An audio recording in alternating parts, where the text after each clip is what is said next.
Hello, hello, hello. Welcome to Royal Sussex Live. Welcome, one and all. Oh, man. It was just so much stuff to go through. And I'm just like, you know what? Let me just go with it. I couldn't decide what I wanted to talk about today. I mean, yes, it was easy because there's so much.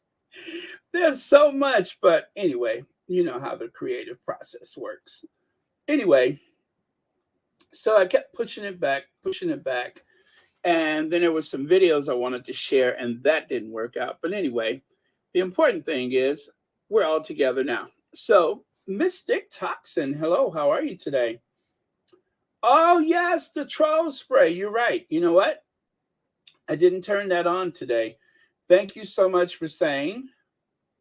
Matter of fact, I didn't do any of that stuff today. So, let me go for the troll spray, and we will get rid of them because, yeah, the trolls are going to do their best to be a nuisance. I know this for sure. So, subscriber only.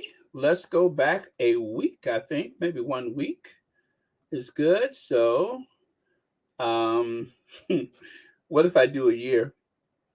Okay, no, not 1 day, 1 week. And we'll go to the slow mode. All right. So, 1 week of subscribers. There we go. You asked for it, you got it. And then one more little doohickey I need to do. Let me see. I didn't even title this video Big Royal Mess. All right. Okay, that's a good title. Not the most original thing. Or how about Big Messy? Big Messy. But that's enough about Camilla. All right. So do that. And that. Very good. Very good. Thank you so much, Mystic Toxin. And thank you for that advice because I had totally missed that.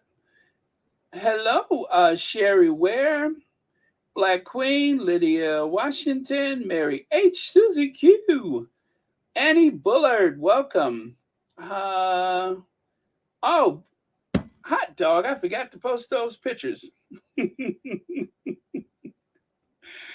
Oh, man, but I can grab that really fast while I'm here. Let me do that. I want to share a photo of some of the goodies I have received from the squaddies. Gosh, this has been fun. I'm just like, you know what, guys? This is like Christmas has come early. Okay. But fortunately, I got the photo ready. So I'm going to grab that. Okay. Oh, and by the way, wait till you see what I got from Trinidad. Wait till you see what I got from Trinidad. What? It won't let me share it? Hold on, you guys. Let me try to get this. Let me try to get this. Okay. Try this one more time.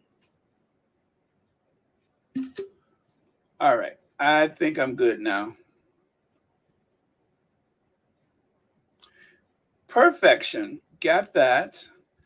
And then one more. I want you to see the close up of this one. Why is this not working? Sorry, guys. Almost there. All right. Huh. All right. So there's that one. Right? This is so, so cool. Wait till you guys see what I got from Trinidad. Although I'm going to share these things with you later, but it is super, super cool and I love it. All right. Huh. Okay. Okay. Oh, wait, almost there.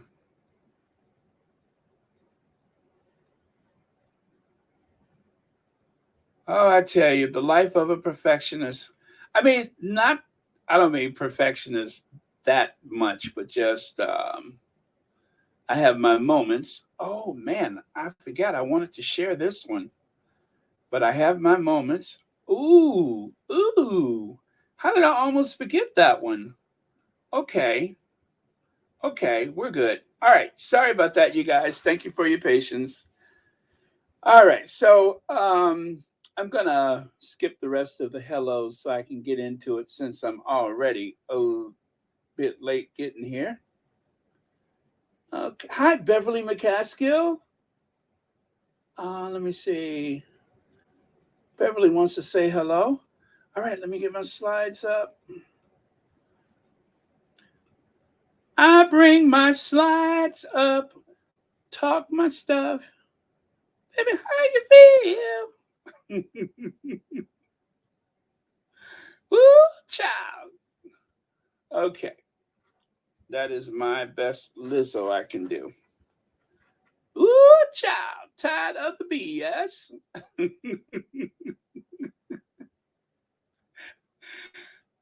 Ta-da! There you go. All right.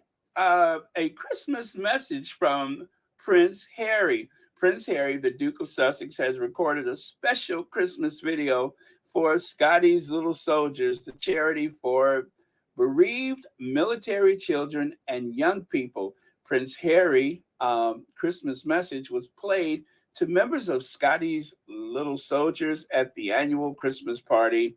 The event welcomed over 100 Scotty members who had all experienced the death of a parent who served in the British Armed Forces.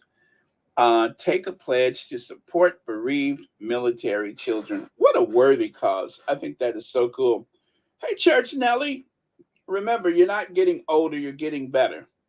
Or is it you're not getting older, you're just having more hot flashes? I think. But yeah, so again, thank you very much for being here. Hi, Joan Garcia. All right.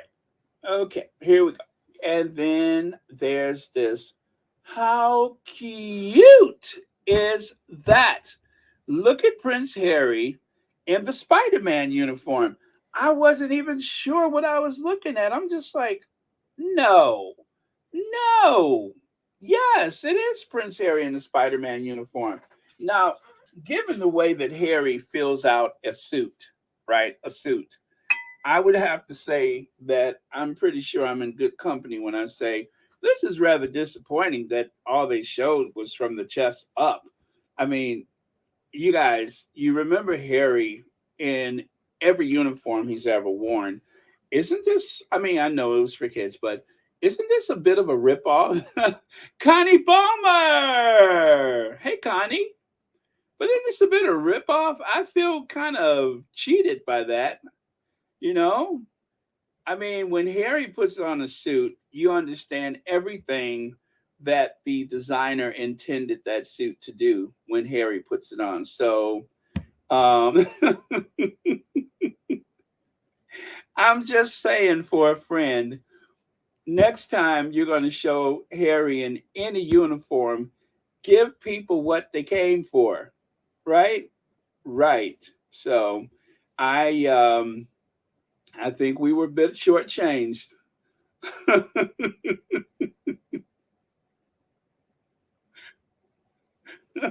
I think I think we're a bit shortchanged by that, but okay, there's like really nothing you could do about it. But I'm just saying, if there's anyone from Archwell Productions or whoever is holding the camera, that is just that was yeah, you know what well, I mean, come on. Who wears a suit better than Harry? There are people that are paid. Oh, sorry about that. There are people that are paid by designers because they are considered to have a great physique. And I'm just saying that was a bit short sighted. Again, I know this is for kids, but will that serve as an excuse? I mean, really? Okay, so now that I've gotten that out of my system, I am ready to move on to just the last couple photos from this occasion. Um, Harry, can you hear me?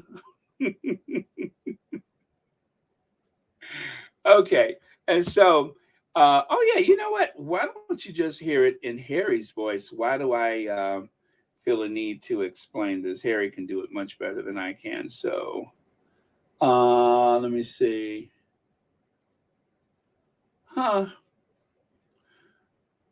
Oh yeah. Oh, you know what? I am so through. I am so through with The View. I wasn't really watching The View anyway, but I'm going to talk about that later, but I am so through with The View. Oh, how petty and hostile they were toward the Sussexes. Well, let me stop. I don't even want to get that started, but I am so through with The View. Oh man. See, when just the thought of it is just like, ooh, okay. I didn't even mean to talk about them today, but I just glanced over and saw something with the people from The View, and that was enough to set me off, as they say.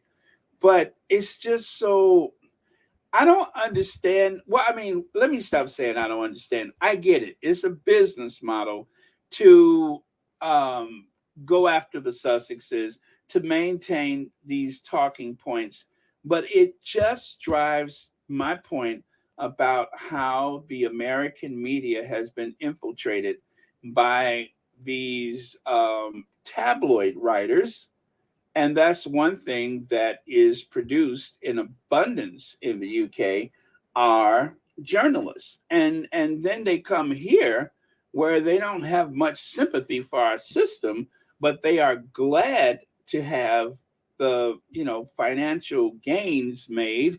They profit extremely well from what's available here in the US for them, as some of them actually become citizens.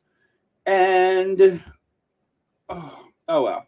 Like I said, I didn't even want to think about them, let alone talk about them. But I just glanced over and I saw, oh, what is the Latino lady on The View? I forget her name, but I'm even more disappointed with her than anybody else. Sharon Carla Hudson Ayayi, thank you so much for the super sticker. And thank you so much for watching Royal Sussex. And happy Saturday to you. And thank you so much for being here. I greatly appreciate it. Oh, okay. Deep breaths. Don't think about The View. Anyway, Harry took his mask off. The kids were so excited by this. Look at their little reactions. Now, see, this helps to calm my nerves and not think about what I just talked about. Look at their reactions. This is the power of the Sussex, right? This is how the Sussexes are with people, not just children, but just with people. People are always excited, always glad to know them. They just have that natural connection that is lacking um, with the rest of the members of that family. And, it's just part of their magic. Don't they cannot produce that type of atmosphere around them. They go places and they take photos with people, and then they're out. They don't bring anything other than some glossy photos, and then it's time to go. So, oh man, and people buy it. It is, how it's done with the rest of the family, but the Sussexes give so much.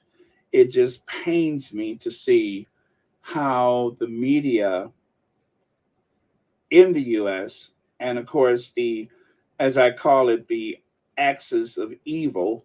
You have in particular the Murdoch press here, and then you have the tabloid media in the UK, and then of course, well, I'll just say the MAGA press here, and then you have the Australian media. So it's like this triangle, or as I like to say, this axis of evil, where one feeds a narration to the other, and it just takes the entire trip around and back again. And by the time they're done, you don't even recognize the Sussexes. It's just like Barack Obama once said, if someone had told me about myself, I wouldn't like me either. He said, if I was really the people, in other words, that if I was really the person that people have painted me to be, then I wouldn't like me either. I would be afraid of me too.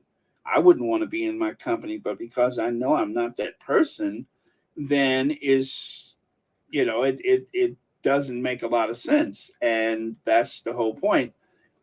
Is that they create these narratives about a person to the point where you don't even recognize the person from maybe the person you met or the person that you followed for years. And that has been my experience with public figures. So um, this is why we're here, though, right? This is why there's a Sussex Squad, is so that we could combat those negative comments and those vitriolic stories about the Sussexes that have no place in the airways, that doesn't resemble at all the truth of who they are, and yet um, we can't really do anything to prevent them from telling these lies. It's not illegal for them to make up stuff, obviously, but at the very least, we can keep our receipts and set the record straight whenever possible, so that hopefully the people that do not know anything about the royal family, don't know anything about the Sussexes, will get the proper story, get the honest truth, and without going through the filter of the royal rotor and the so-called royal experts. So that is why we are here. So that is my marching orders. All right, thank you so much for being here, everyone. And then there's this. All right.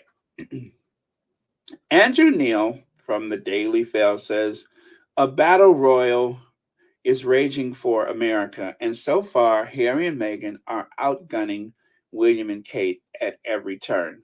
Well, okay, that headline speaks truth. It is. They have been outclassed, outwitted, out everything. The Sussexes are just better at everything, and that's exactly what James O'Brien said. It bothers them because the Sussexes are so much better at everything they do, including PR. Now, I know it gets very frustrating to um, love or admire or follow the Sussexes in any way, whatever your feelings are about Harry and Meghan. I get frustrated just like anybody else. But one thing is for sure, when it comes to PR, they are the ones that have the upper hand. They are the ones that don't have to work as hard to get noticed. Yeah, it's a lot of negative stuff before you get to them, but every little thing they do is amplified times 100, just because they are so interesting and so influential that whatever the story is, people are going to watch, including the up and coming docuseries Harry and Meghan. People are going to watch it as much as they say, "Oh, I don't think that it's that important. They're so irrelevant. Take their titles away." You're still going to watch. Whatever you say, you are still going to watch the Sussexes. So save the drama for your mama. You are still going to watch it. Carol Lund, thank you so much for the super sticker, and thank you so much for watching Royal Sussex. Happy Saturday to you, and thank you so much for being here. And as always, thank you for watching Royal Sussex. Hello, Puzzle Dot. Puzzle Dot says, do we really think the USA Press was going to speak kindly of Meghan and Harry? We need to wake up. Well, Puzzle Dot, I hoped, at the very least, I hoped. I'm just like, okay, she's home now. Um, Honestly, I have been totally blindsided by the lack of fair and balanced coverage where the Sussexes are concerned. I am very blindsided by that. It'd be one thing if, let's say, they were politicians or something, but they're not. They're not political people. And yes, I've seen the mainstream press massage a story to the point where you don't really move forward in any way in terms of, let's say, truth. You only get a continued narrative about the same stuff over and over again. All right, so yeah, I'm gonna say I'm not so surprised that they're milking it to make money, but the fact that there is rarely any story that looks into the truth, that gives them a chance to tell their story. If they were to go on a any talk show, let's say if they went on one of the morning shows, you do know, as I do, that there would be a setup. There would be some type of moment where they would do their best to try to catch them out in any way possible. And so it would actually be a huge mistake to do something like that. Not to mention that, of course, that would cheapen their brand to make those kinds of appearances, especially if you do not have a fair and balanced reporter. I doubt if the Sussexes are going to, I guess, talk themselves into a corner or make some big uh, faux pas when it comes to, or gaff, if you will, when it comes to telling their story. But the problem is they would have to keep doing that just to um, straighten out the lies. But the problem with that, of course, is that it is so hard to disprove a negative. The more you try to explain things, the worse it gets. So the best thing that they've done is to just stay quiet, wait for the docuseries, and then hopefully that will hit the target. Hopefully that will make the points that need to be made. And of course, they're going to pick it apart, but at least we will have a permanent record of their side of the story. So I know it's not enough, but that's the best that we can hope for in the meantime. But yeah, I was hopeful. I thought that maybe being at home that they would have a better chance to tell their side of things, but apparently it was not meant to be. And I appreciate your comment. I can't say that a lot of people would disagree with you. I was just saying I was hopeful. So okay, moving on. Thank you so much, by the way. Okay. Okay. Church Nelly saw a pic of Prince Peggy from Earth Flop, and he really trying to whiten his teeth. Harry and Meghan are being their truth selves, unlike certain people. Amen, kids and door. And of course, that wasn't for me. Sorry about that. Okay. All right. All right, I'll go here. And then, of course, you have the magazine covers from yesterday. Those magazine covers from yesterday. Now it's our turn. Kiss means war. Harry, do you really hate your family so much? And of course, a declaration of war. All of these things spell out feeding frenzy from the tabloid press. And that's exactly what it is, because of the way they have drummed up the reactions that they have gotten from certain people, even on the American television, that are just like, oh, the timing is so curious. Well, of course, if they feel like they have the American media in their pocket, and as I have said so many times before, they have made a deal with the devil. That is, with the firm, that if you want access, then you have to play the game with us. And that is, of course, the alleged events with Amy Robach. Amy Robach had the story about Randy Andy years ago, where it concerned all of that stuff.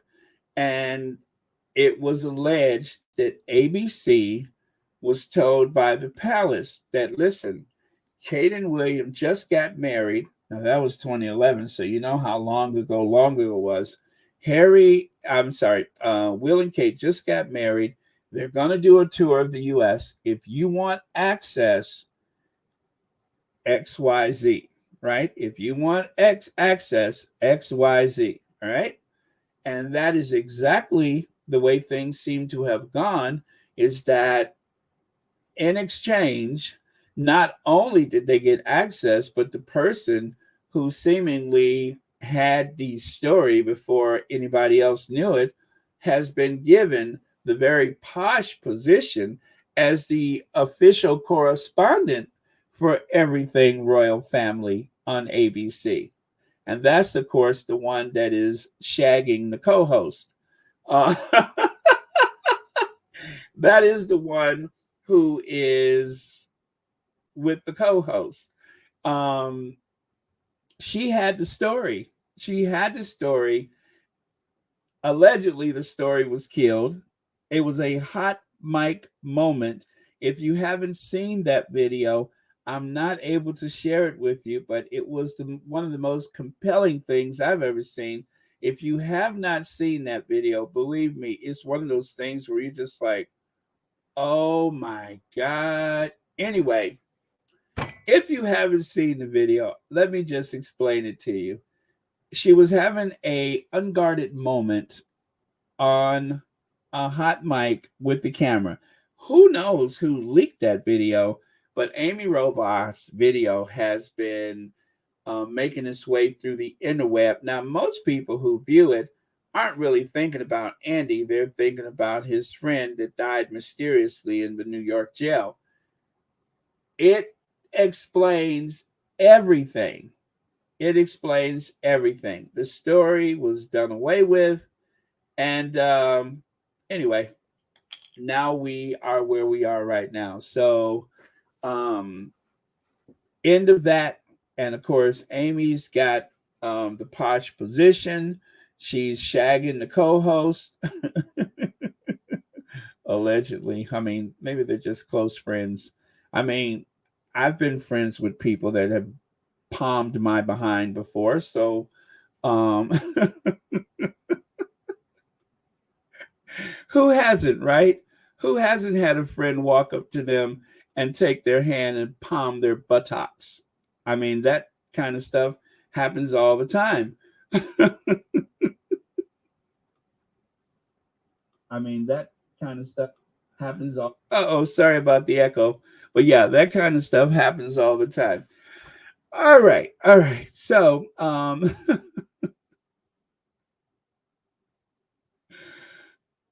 right, all right, okay. I know. I'm sorry about the visual. Sorry about the visual. Who wants to see some old over caffeinated chubby baby boomer get their behind palmed? I know. Um Shelly L says, Baron, don't forget Rupert Murdoch, Australian, runs the UK news as well as having a large stake in the US.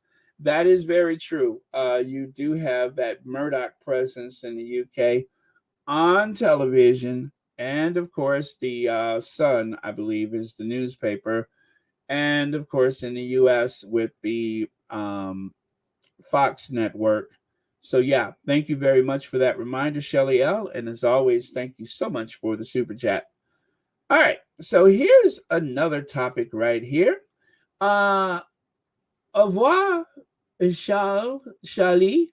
Au revoir, Charlie. I don't know how to say three in French, but the Montreal Journal or the Journal de Montréal, yes, Journal de Montréal, or is it Montreal? Yeah, okay, one more time. God, I'm getting kind of hot and bothered hearing myself do this French accent. Journal de Montreal. Okay, the Montreal Journal has this story. Bye bye, Charles III. Gabrielle Nadeau-Dubois. I'm right. Oh, no. I'm sorry. I got that pronunciation wrong. Gabrielle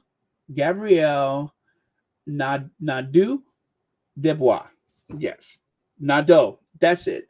Gabriel Nadeau-Dubois. He is a politician in Montreal. He has declined. By the way, you guys, he has flawless skin, doesn't he? He has declined taking the oath for his position because he did not want to swear an oath of allegiance to a king in England. He didn't want to do that.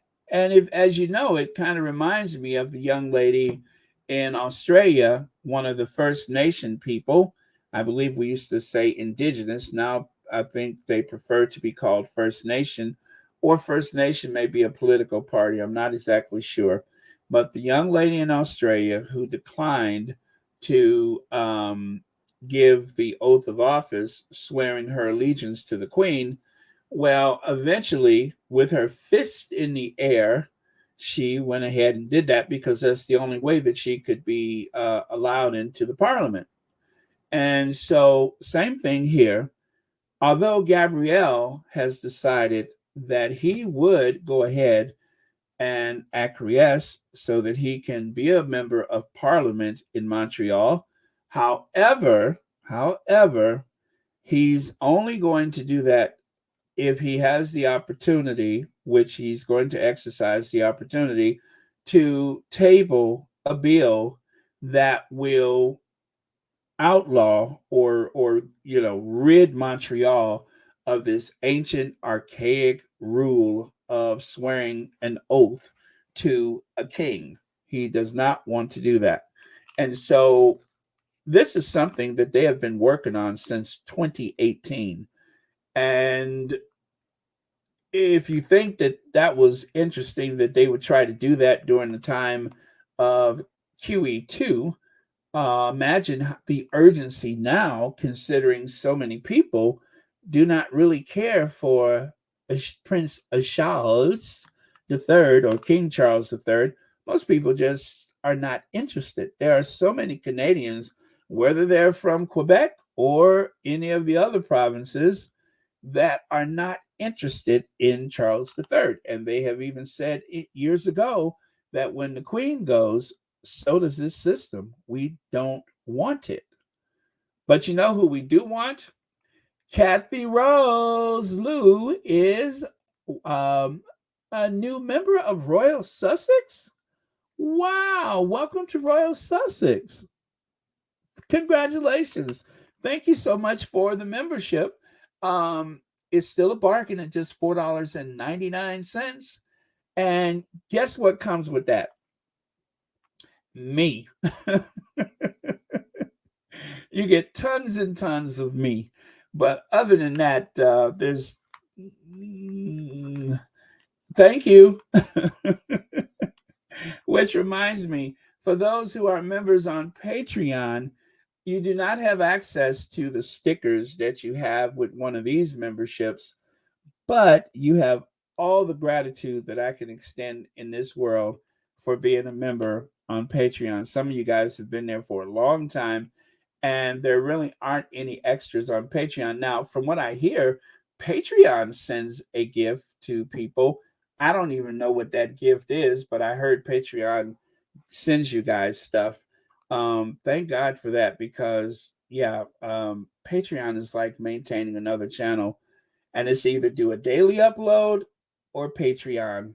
And I chose the daily upload on the YouTube. So thank you so much for your courage as members of the Patreon for Royal Sussex as well as YouTube. Thank you guys so much for that.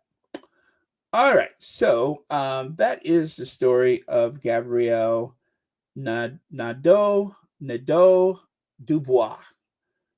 God, my French is hot. I love when I speak French. By the way, speaking of French, you guys, did you all see President Macron in the French Quarter? He's down in New Orleans in the French Quarter. Oh my goodness, yes, he's down in New Orleans in the French Quarter. And there are some really cool videos out there of Macron I just think my French is on fire today. Mahon. It's kind of guttural. You got to use a little phlegm. Mahon.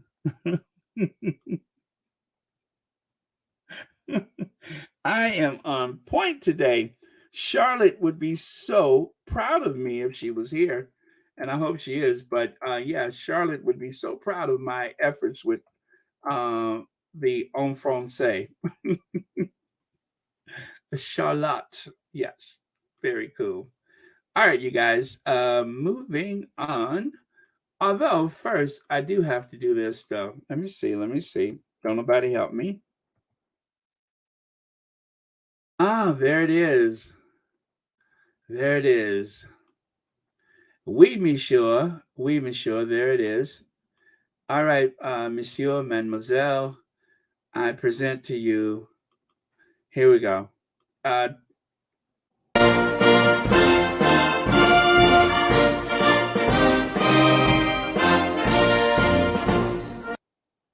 all right. I just had to get that out of my system. Okay, so right here, Wells Online said when Harry and Meghan first came to Wells. Now, I don't remember the date for that. Do you guys remember the date for that? Harry and Meghan when they went to Wells? Is this like the anniversary? And was it 2017 or was it 2018? I think it was 2017. Harry and Meghan in Wells. Well, it looks like, let me see. Harry and Meghan, let me see. I want to see when exactly that happened. Okay.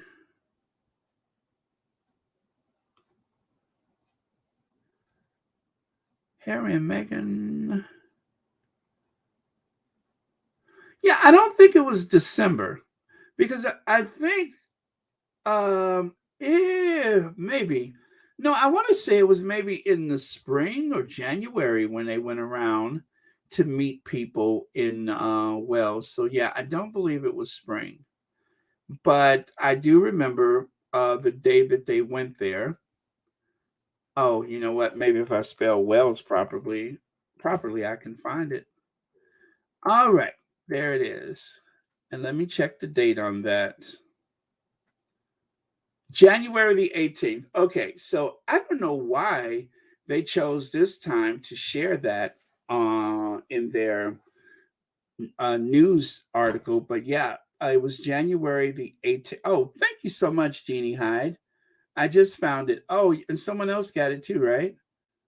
Early January. Thank you, Beverly McCaskill, Tashmac. Wow, I tell you, the squad is on it. I love that.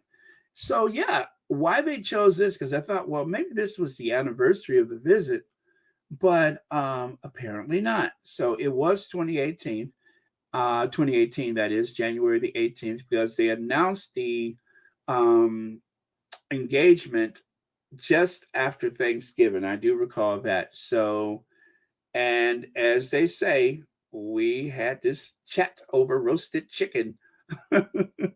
Must have been some good chicken. So I love that trip to Wales, by the way. I loved it. Two things that I recall from the trip to Wales. Now, this was not in the article in the news online, but I had to go back and look through my photos to find it. I recall this is when the lady gave Meghan a curtsy. And I do believe that this was the first time that there was a public curtsy. So that is one of the reasons why I am always so excited about the trip to Wales, is because Harry had a chance to introduce Meghan to Tiggy, it was reported, who was, of course, the nanny for Harry and that other person, I think. But yeah, so he wanted to go to the different realms of the UK. So they went to Wales, they went to Scotland, and they went to Northern Ireland so he could introduce people to Meghan. who eventually would become the Duchess of Sussex, right? So, nice curtsy, big crowd. The train was delayed. They took the train. Even back in those days, they didn't take helicopters like the rest of the family. They took a train. And then, of course, the kiss on the hand. Yes, that was the first time that there was the kiss on the hand. So, yes, it was the curtsy and the kiss on the hand. And of course, that is what really got me excited. Now, what's so funny about this is that I saved these photos, this one and the curtsy and the one on the right. I saved those photos. I was just so excited about the Sussexes. I wanted to make sure that I had those memories. So I saved everything, um, which is why I have such a big record of them in photos that go all the way back to probably maybe this day was when I started. Yeah, maybe it was this day, or maybe at least one event before that. But I do believe this is probably the first. So thank you, Wells. And of course, the Sea of Flags. And the other thing I remember, do you see that guy behind Meghan right there? That guy has the most amazing cheekbones that I've ever seen in all of the United Kingdom. That was the other thing I remembered was the cheekbones. I'm like, wow, this guy, I wonder if he's gotten pumped. Probably not, I'm sure. But yeah, there you go. All right. And then, of course, Harry told the kids, do you want to give Meghan a cuddle? And the kids absolutely swarmed the Sussexes. Now,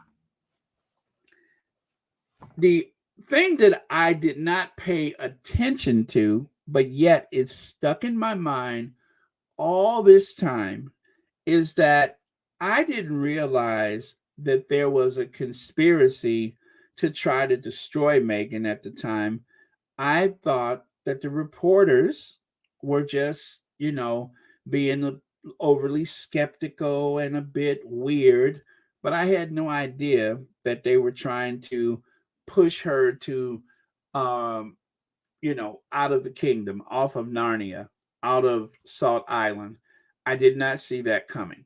I thought, well, once she gets the chance, me always the optimist, once she gets the chance to show them her value and worth, then things will get better, right?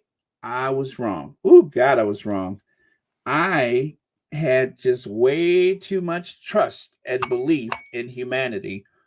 Not that I'm going to confuse a royal reporter with a human being, but again, I don't apologize for my optimism. I just thought, well, maybe.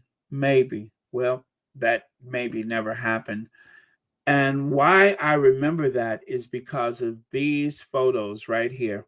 This video or photos from this moment is when I first recall the negative campaign. The tabloid reporters, I don't remember which one. I remember there was a discussion about, well, if she's going to be a royal princess, if she's going to be a part of this family, stuff like this has to stop.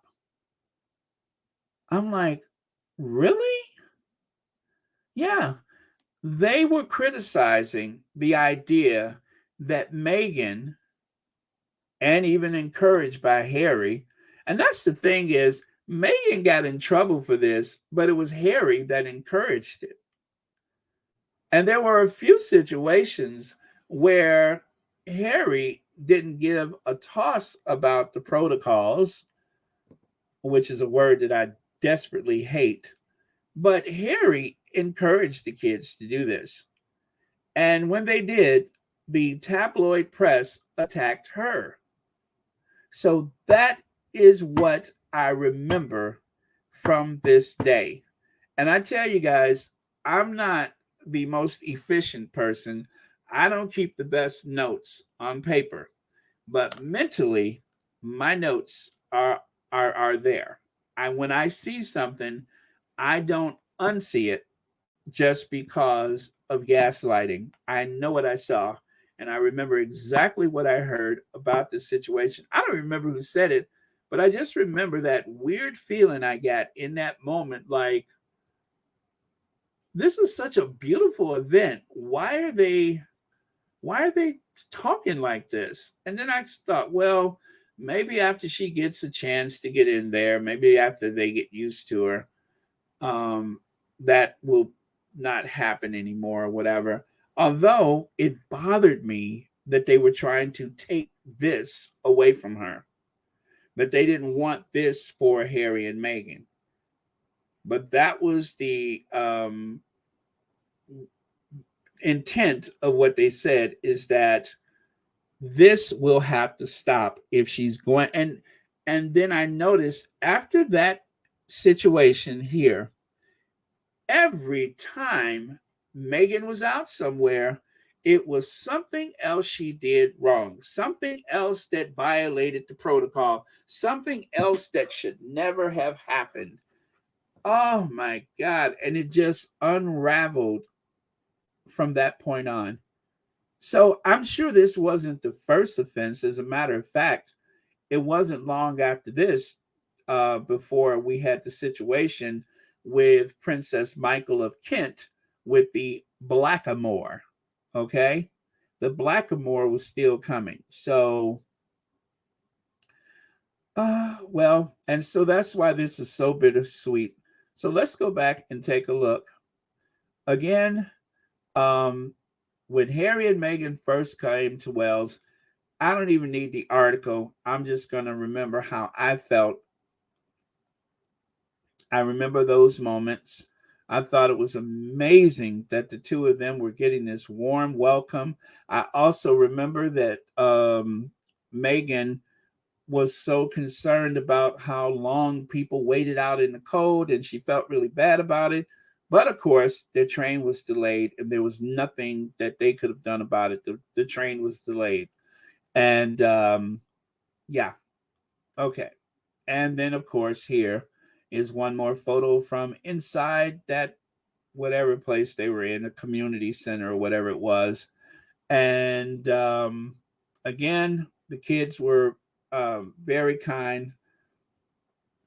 Everyone in the crowd was super nice, but this was before the negative campaign really kicked in. And Harry, this photo, I only just saw this one, I think. Anyway, I took this off of someone's Twitter, this photo. And yeah, and so there they are inside the Cardiff Castle, and Harry's whispering something in her ear, and it was a great day. And it was just too bad that these kind of moments were doomed from the start. Okay, let me take a sip of water. Oh, that's the wrong one.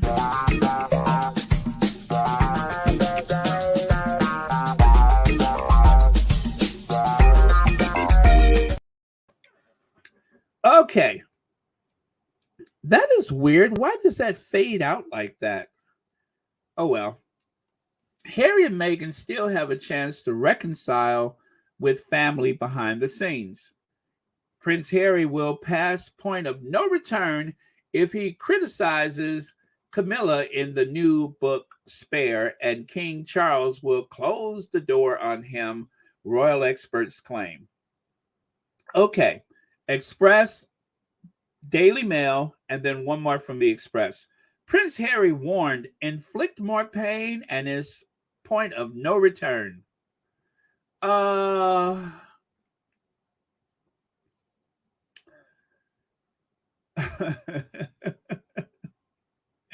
Harry is not coming back.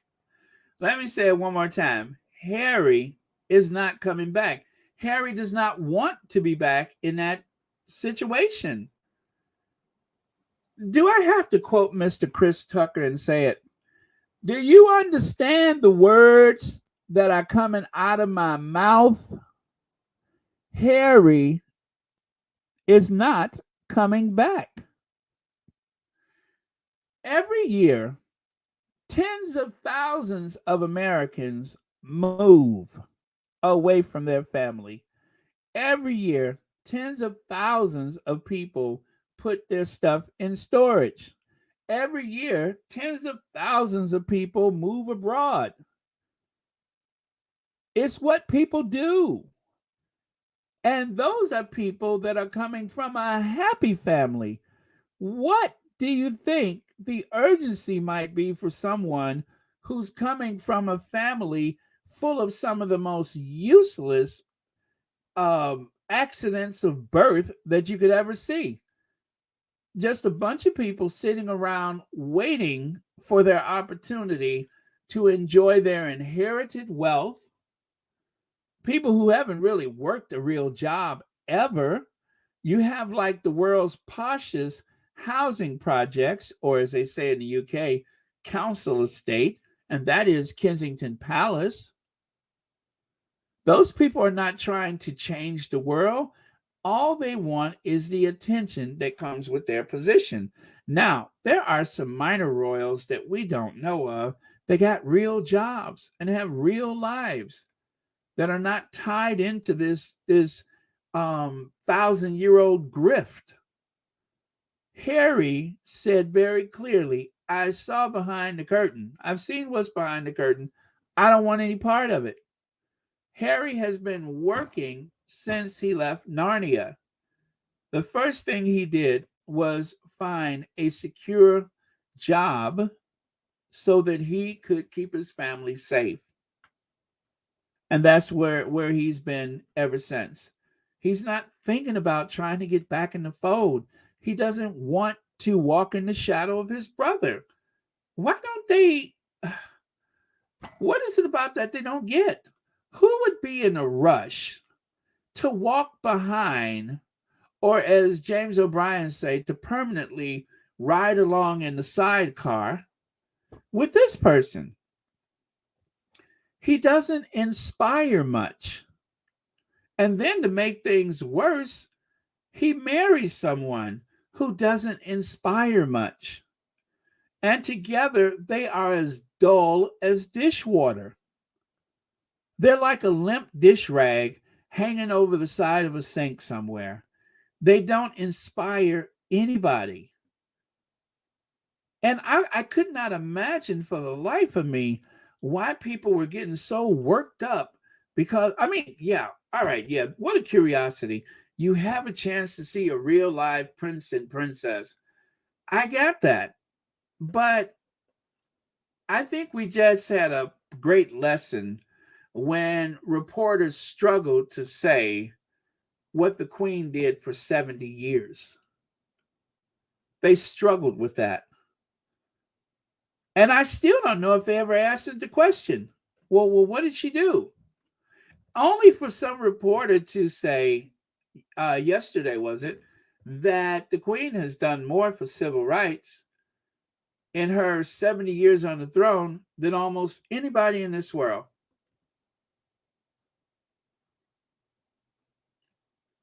I'm sorry, I was picking my mouth up off the floor. He's not coming back. Get used to it. It's not going to happen. It's nice to make these headlines and to have something to talk about and to try to maintain this conversation about how bad Harry wants back. We have video evidence of Harry saying that he never wanted this and that nobody wants it. Nobody wants it. I'm sure they want the attention. I'm sure they want to feel important, but they don't want that life. None of them want that.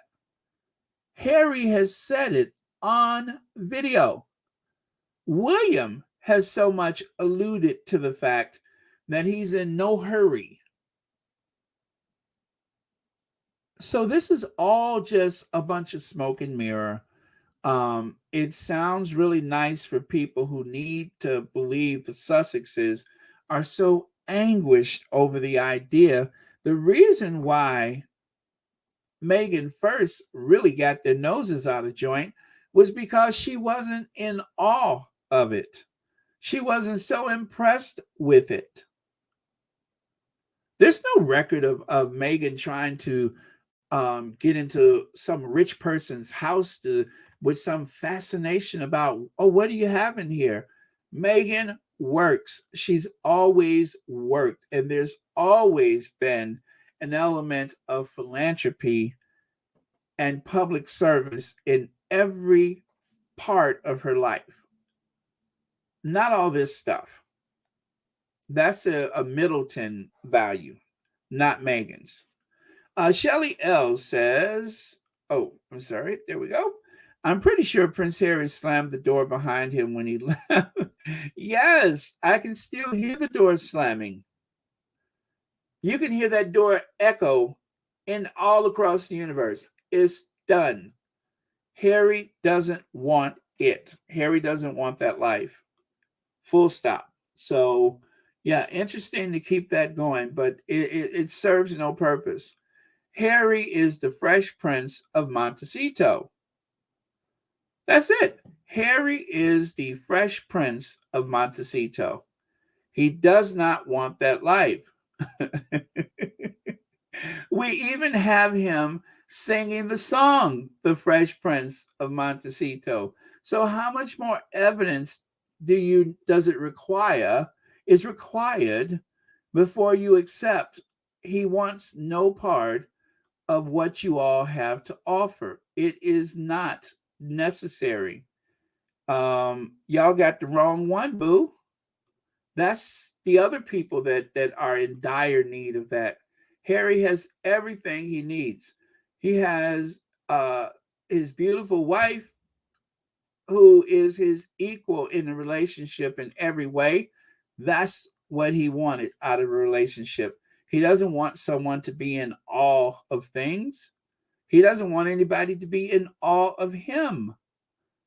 He just wants a partner to share this experience, to help with the universal service. That's it. So anything else is just ridiculous. It is all made up. It is somebody else's story, but it's not Harry's story. And that is the honest truth. It is not Harry's story. That is somebody else's fantasy. He has chosen the life that he wants. He made good his escape from there, and it's over. I mean, they act like a bad date or something, like a spurned lover. Not even it's just so illogical. That's what gets me, is that the whole thing is just so illogical. But anyway, what can you do? That's the route that they're taking, and you can't really change that. All he can do is just keep living his best life, right? Keep living his best life and move on, and let them, wither on the vine, as they say. Okay. So, I think there is, I think I saw a super chat, was it? Let me go to that. Oh, Shelly L says Kate never wanted William. She was in love with Harry. Ooh, I had something. I did share that last week. That's why she kept running off his girlfriends. Couldn't get rid of Meghan, though. Now she's stuck with her second choice. I can believe that. And I'm going to tell you why I believe that. Because they cancel out each other. They really cancel each other out. You don't have one to uplift the other. There's no excitement. And Kate loves a good laugh.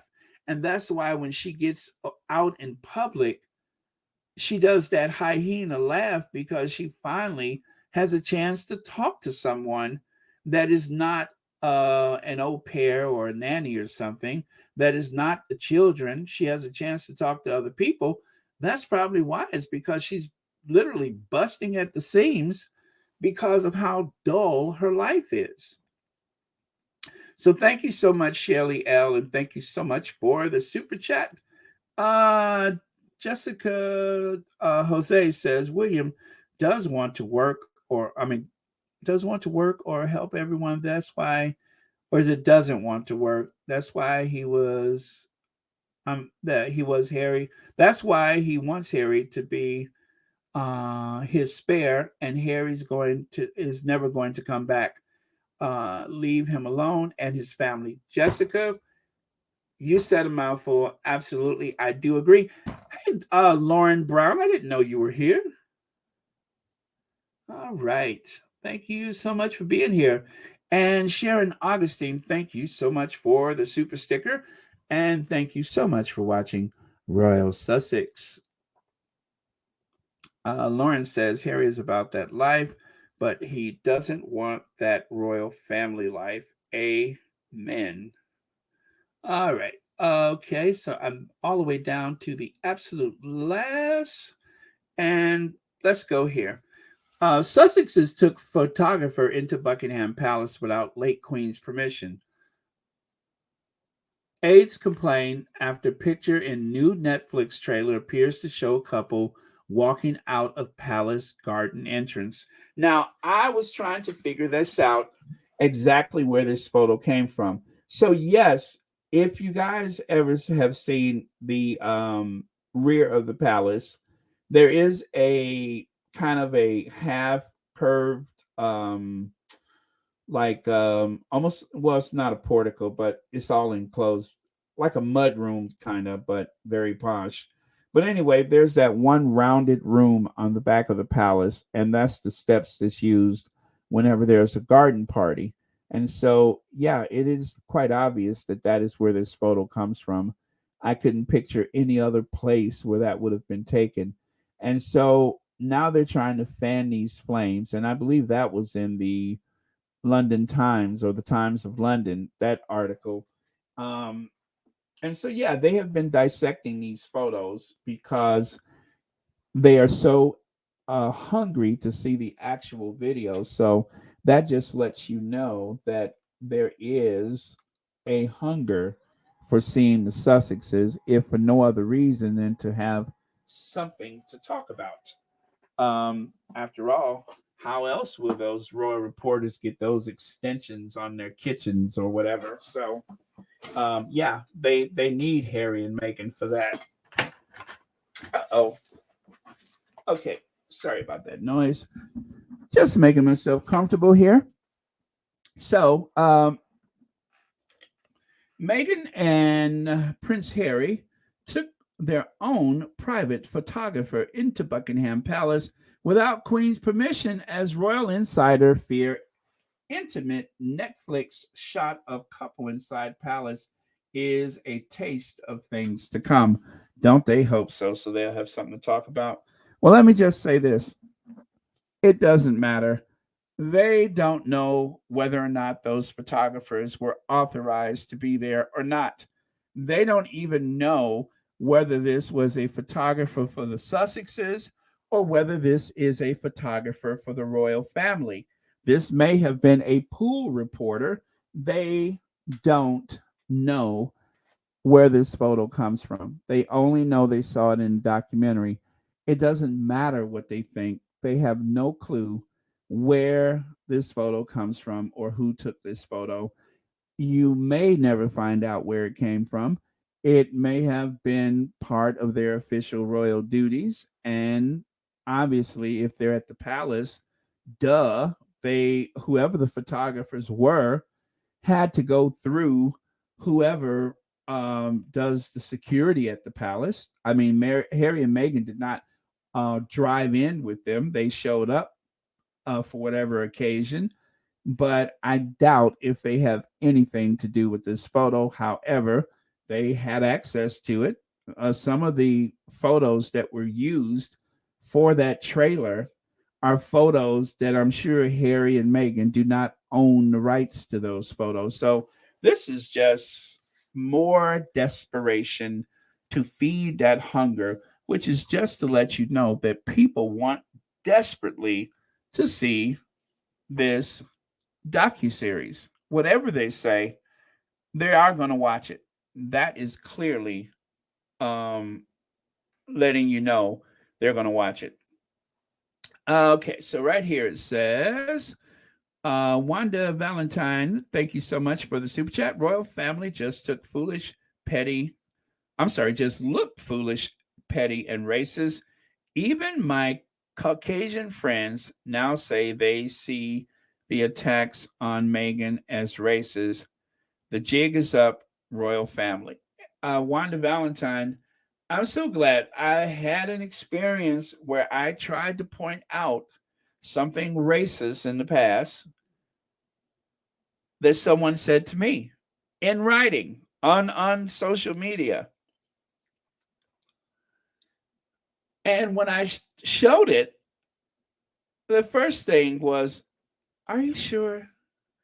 And as a black person, when someone white has that reaction, oh my God, do I ever feel so deflated?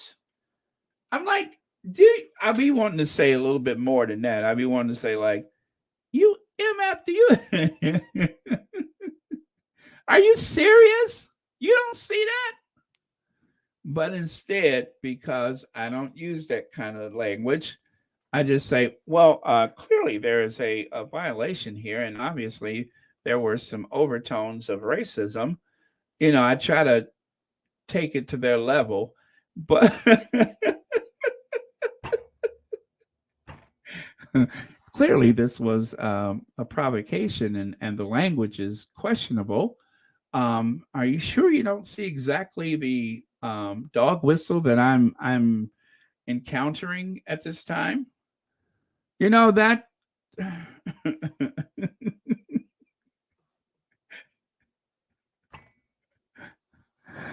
oh man. But I try not to get too excited and drop F bombs and stuff. I try to explain it so that this person would understand it. Obviously, there was a gross provocation with this language, and it is tempered with a bit of racism. And so I try to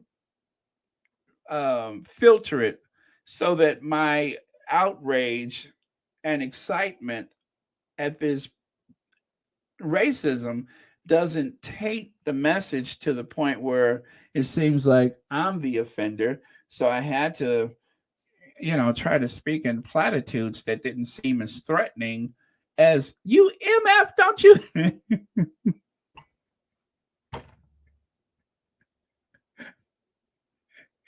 You bled MF, it's right there in print. So I didn't want to have to go there. So I had to try to, speak as posh and nerdy as possible. So maybe they would get the flipping point. But and for all of that, you know what I got? Well, I guess. You guess? Oh God. Boy, we got so much work to do. We have so much work to do. Wanda Valentine, thank you so much for the super chat. And as always, thank you so much for watching Royal Sussex. I'm telling you, we got so much work to do. I mean, you try, and I'm just like, it says, don't you see that? What else could they mean? But see, that's the real art of the dog whistle, is that it always looks so innocent. It always seems so innocuous that you just don't know the difference. Hello, Barbara Lane. Thank you so much for the super sticker. And thank you so much for watching Royal Sussex. Happy Saturday to you. Okay, I'm going to keep scrolling down. All right, I've gotten to the absolute last. There we are. Like Harry said, pirates with press passes, not worth the aggravation. Oh, I love that. Pirates with press passes. I don't recall that one, but I love it. Okay, so moving on. The Harry and Meghan left life for privacy narrative isn't anything new. There's just one problem. It's not true. It's not true. I saw this and I'm just like, thank God somebody's saying it. But the thing is anybody listening? The Today Show, I just heard that yesterday. If you guys remember, I told you how angry, well, maybe it was the day before yesterday. I told you guys how angry I was with the Today Show. Now, I don't usually watch the Today Show, but I said to myself, let's see how things may have changed. Maybe there's been an evolution in their tone because of the trailer. So I watched the trailer with them, along with them. I watched it. And so the African American lady in the left, at the top left photo, first she sits there with that skeptical look on her face, and then she waves her hand. I'm just curious about the timing though.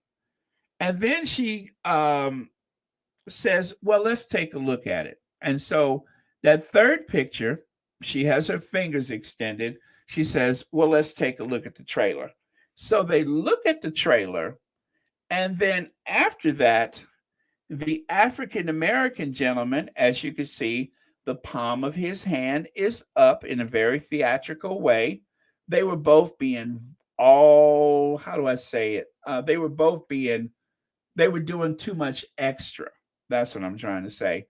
So when his palm turned up, he says, "But didn't they say that they were leaving because they wanted privacy?"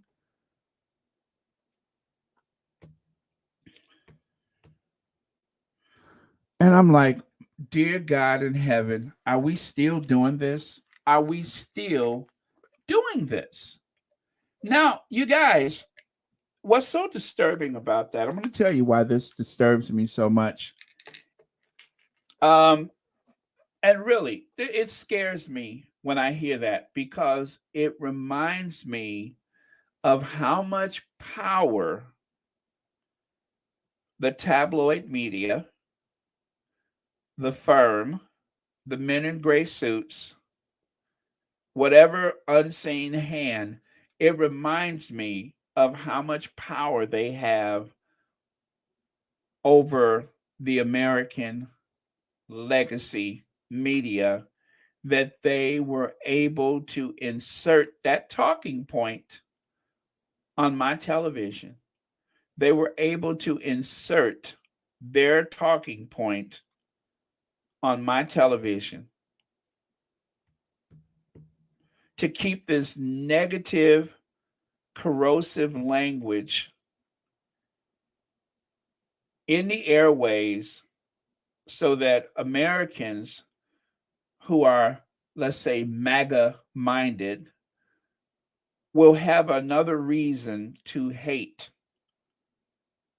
the Sussexes. That is very disturbing. That is so disturbing that is what is happening. Now, Keir Simmons, he's the one who predicted, for so many people who heard him, he predicted that there was going to be trouble for Meghan. He hoped, he said, that that's not the case, but he knew what was coming. And so Keir Simmons, I was so disappointed to see him. Now, let me just say this. He didn't say anything negative. When they asked him about the timing of the trailer, his response was, well, who doesn't have bad relations with the family or trouble with the family? So he, in that very erudite tone, just said, "Well, that's how families are, essentially."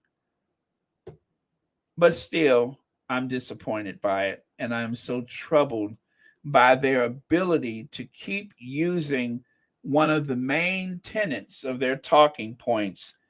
Didn't they want privacy? Is it may fall out of any conversation at any time as a way to dispute everything that Harry and Meghan has said. That's one of the easiest ways to chop away at it, to reduce it to dust, is to throw in, but didn't they want privacy? Because the person with hate in their heart, they don't hear that and say, well, oh my goodness, but they still have to earn a living, but they've always done public service. Or why should they have to hide in their homes and live in poverty with handouts like the Duke and Duchess of Windsor? Why should they live their lives like that? No, they're not going to say that. What it does is reinforce the hate that's already there. Disturbing. Oh, you guys. So, let me go back one thing here. Um, oh, let me see. Oh, where am I? Okay. Oh, you know what? All right. So here I am. This is what I'm looking for. So I heard that on the Today Show, and then the View. On the View, the same thing. Didn't they want privacy? Didn't they want privacy? And of course, even on the Oprah interview, Oprah tried to settle that once and for all. It meant nothing. Do you guys know it's been over a year and a half since Oprah sat with Meghan? It's been about a year and a half, and Oprah was trying to shut that down by asking the question once and for all about the privacy. Meghan said privacy from the media intrusion. In other words, and I look at it like this: if you're taking public money, then you don't have a right to privacy. I mean, you should, but you don't. And so your privacy has its limitations. But since the Sussexes are no longer part of the sovereign grant, they don't have to work with the royal rota. That is where their privacy comes from. They never said we just want to be left alone, privacy, but they want out of that system, away from the royal rota, and they don't want to have to be left twisting in the wind, waiting for the tabloids to just pick them off a branch and do whatever they want with them. That is what they want to get away from.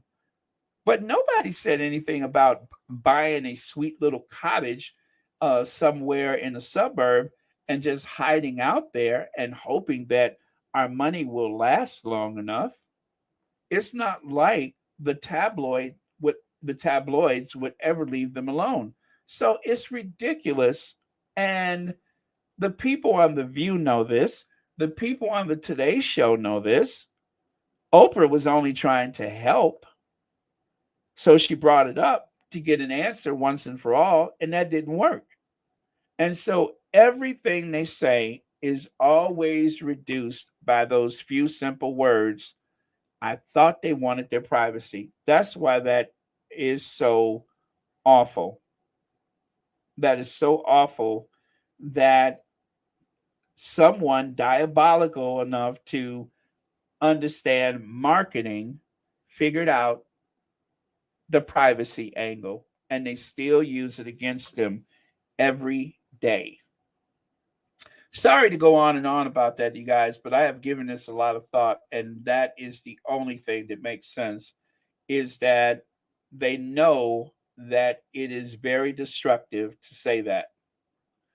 Okay, so Ginger Lily says, good evening, Baron and friends. I just want to tell those two cackling hens on The View, Anna Navarro and Joy Behar, to keep their nasty opinions of Meghan to themselves. Thank you, Ginger Lily. That I couldn't remember Anna Navarro's name earlier, but yeah, exactly. Please, please, please just leave her name out your mouth. You're not doing any research. You don't care enough about them. You have producers feeding lines for you to parrot from your high and mighty position, at the table on the View, and you don't think about the real hurt that this causes the Sussexes. They don't care. They do as they're told. Thank you, Ginger Lily, and thank you for watching Royal Sussex. Okay, sorry, you guys. I That is just a very emotional thing to me because I see what they're doing. When I see it, and it just makes me very frustrated. Hin Pao says, I think the names of all these people should be noted and kept. The What is that? The rich sort of people will soon go after them. Oh, the right sort of people will soon go after them and their families. Is called karma. Well, I see a boomerang, but it's called karma. But yeah, it's called reap what you sow. Well, you know what, Hen Pal, the Sussex squad, we keep those names. And unfortunately, I remember the names of certain reporters. I see those names, and when I see a story and I look at the name, I say, oh, no wonder. So we do make a note of it, and we will call them out. You know, that's what we're going to do. We're going to call them out. And as for karma, well, I did tell you about that reporter who had a health crisis and her dog died after writing such a nasty article about the Sussexes. She had a health crisis where she was begging. Did she put up a GoFundMe? Anyway, I looked at the article she wrote for the Today Show online, and just by chance, all of a sudden she found herself fighting for her life. And where was she from? Well, she was a British reporter. She was a monarchist. She was part of that part of the world. And just so happened she relocated to the US, got a job with the Today Show, wrote all of that nasty stuff about the Sussexes, and then had a near death experience. I'm just saying, I'm not, the person to call people out or to scream karma, but that did happen. And I have to tell you, I enjoyed reading about the perils of that pathetic person's life. That's what they get for being nasty. Thank you so much, Hin Pao. L. Williams says, Baron, they are upset that Meghan and Harry have not given them interviews. Yeah, yeah, they wanted access, and again, as I said earlier, they blame Meghan, but a lot of the stuff that they're angry with Meghan about was Harry, who's supposed to be so passive and so wimpy. Harry's the one who put his foot down and said, we're not doing it. We're not doing it. And of course, um, it didn't really get lost on Meghan when someone compared her child to a chimpanzee. Of course, Meghan's not going to say, well, I think we really should. Of course not. But Harry is the one born into that family. Harry knows about the way things are done. Meghan has been really a student for most of the time while they were over there, learning about the ways of the family.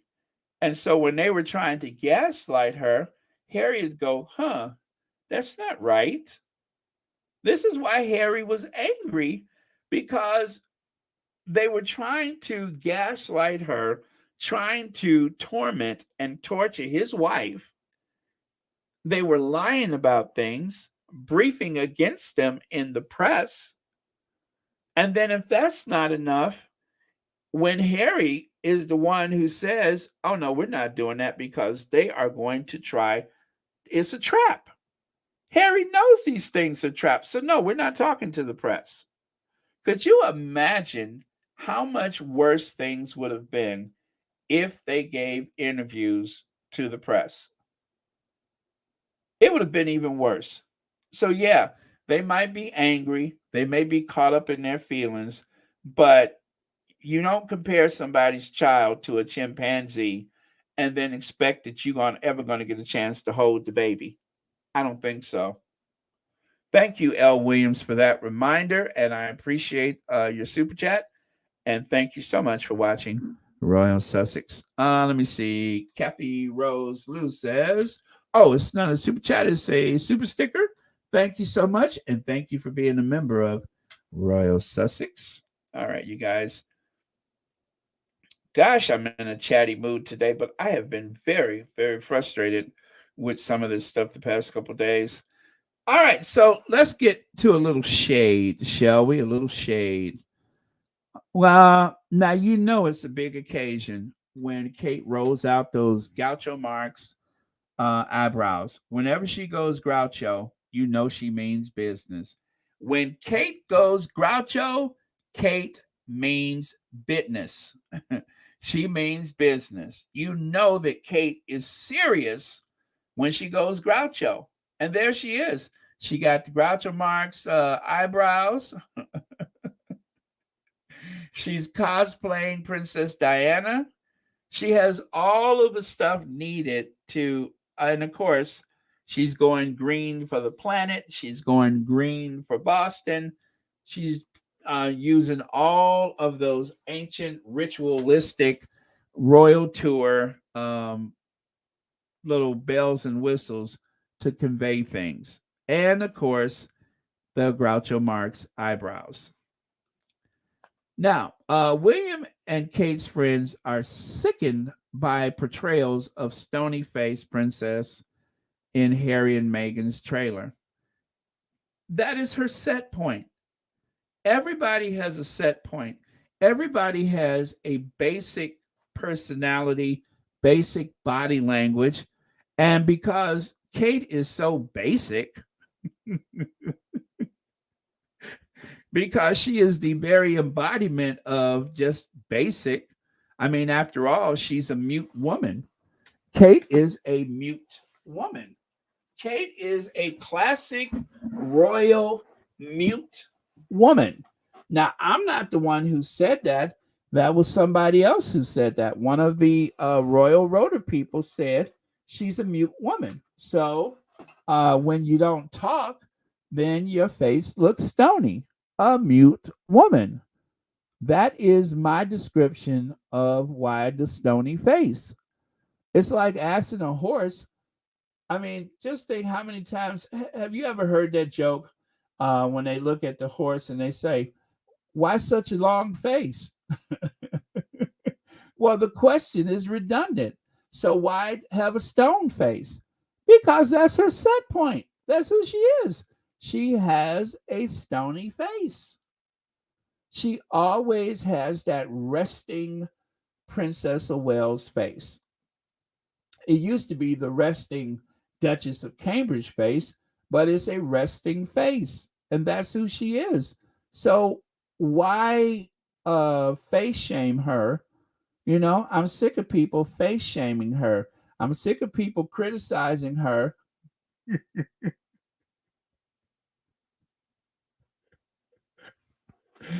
I'm sick of people criticizing her for having such a stony face. That's who she is. Leave her alone. Let her have her whatever that is she has. Let her have it. That's what makes her comfortable, and that's her face. That's my version of leave Britney Spears alone. Well, that's my version of leave Britney Spears alone. Is leave her stony face alone. Let her have all the stones that she can carry in her face. She's not bothering anybody. She's her own person. She's a mute woman, according to that royal reporter. And I think she's doing a great job of running that institution into the ground with the aid and help of her husband. So that's all I have to say about that. If people don't like her stony face,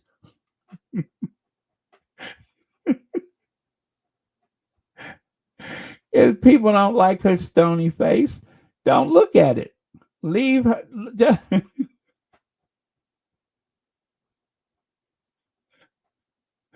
Is it stony or stoned? I forgot what they call it. Wait, let me take a look. Stoned. Okay. No, stony. Stony.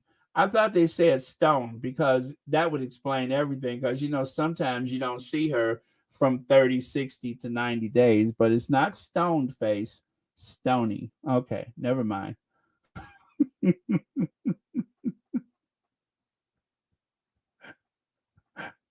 Oh, man. It's not stoned face, as in somebody has a problem. It's stony face, as in somebody looks like they got a problem. All right. That's easy to remember. I don't know why I got confused about that.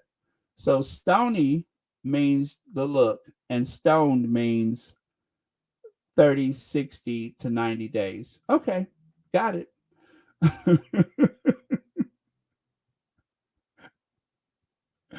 Too much. Is that too much? Okay. Well, let me move on then.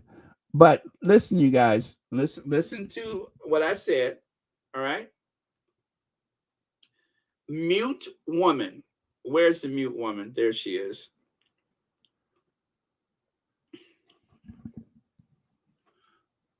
Okay. Certain demographics. One of the reasons Catherine is so popular amongst certain demographics, and I'm going to say older people and men, is because she says absolutely nothing. Yeah. She's a good little girl who keeps quiet and doesn't complain, doesn't do anything, doesn't rock the boat, and is a very traditional, old-fashioned mute woman. Take note, Nicola. There it is. Right. One of the reasons Catherine is so popular amongst certain demographics, and I'm going to say older people and men, is because she says absolutely nothing. Yeah. She's a good little girl who keeps quiet and doesn't complain, doesn't do anything, doesn't rock the boat, and is a very traditional, old-fashioned mute woman. Take note, Nicola. There it is. Do you guys know how many times I've listened to that? You have no idea how many times I have listened to that over and over again. An old-fashioned mute woman. Poor Kate. Her makeup artist can't stand.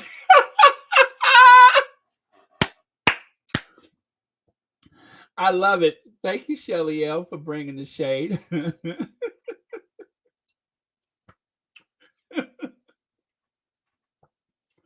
Poor Kate. Okay. Hen Pal says, I don't like this woman as well. I don't like this woman as well. Hen Pal, get in line because there's a lot of people ahead of you with that one. And Black Queen says, Baron, did you see Kate got confused on where to sign the visitor's log at Harvard? Someone had to correct her like a child. How hard was that? I didn't see it. I saw a picture of her sitting in front of the book, and I saw her laughing, but I just thought that was Kate. I'm like, okay, 30, 60 to 90 days. But I didn't know that it had to do with her not knowing where to sign. No, but you know what? You have just given me some homework. I am going to find that because I need to add that to my receipts. Anyway, Black Queen, thank you so much for the super sticker, and thank you for being a member of Royal Sussex as well as a moderator.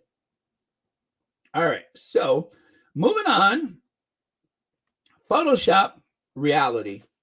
So when the photos first came out, we got the ones on the right side.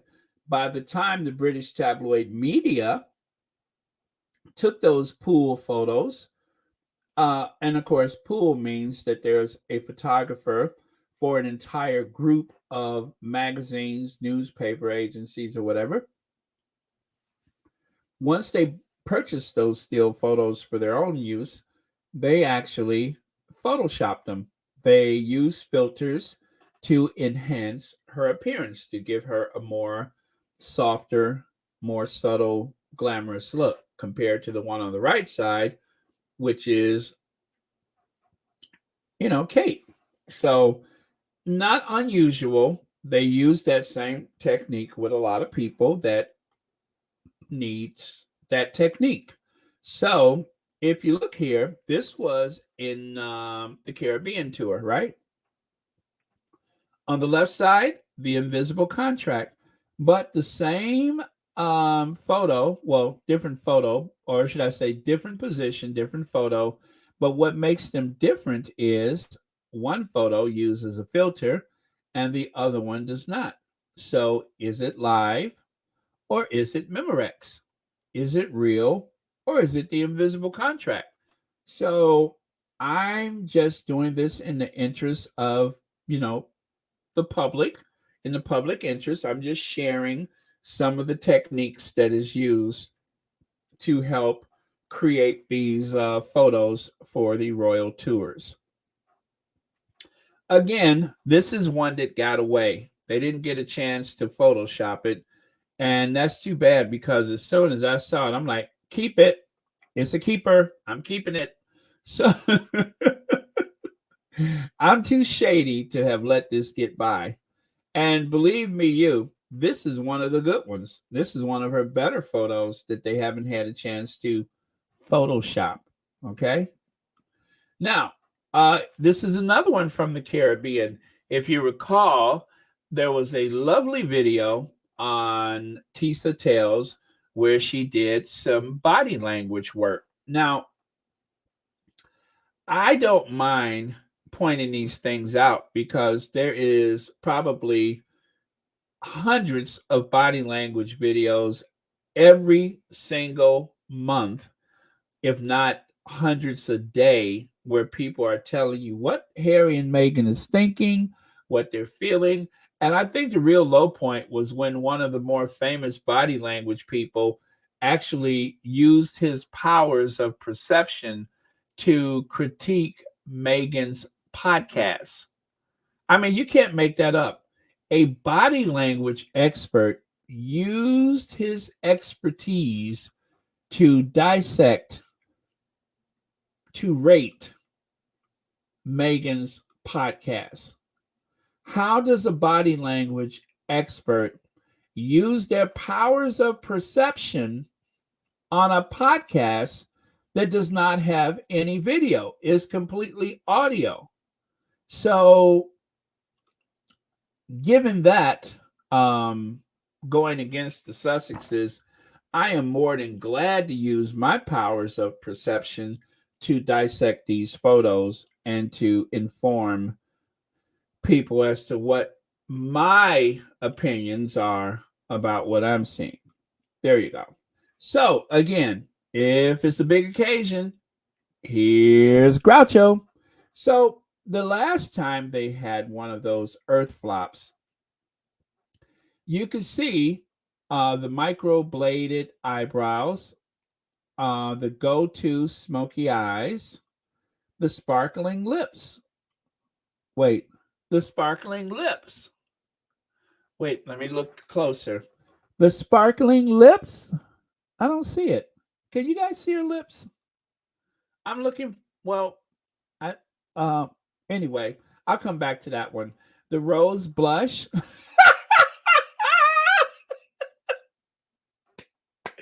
I'm so shady. The rose blush. And I did mention the microbladed eyebrows. I did. I mentioned the go-to. I'm still looking for the sparkling lips.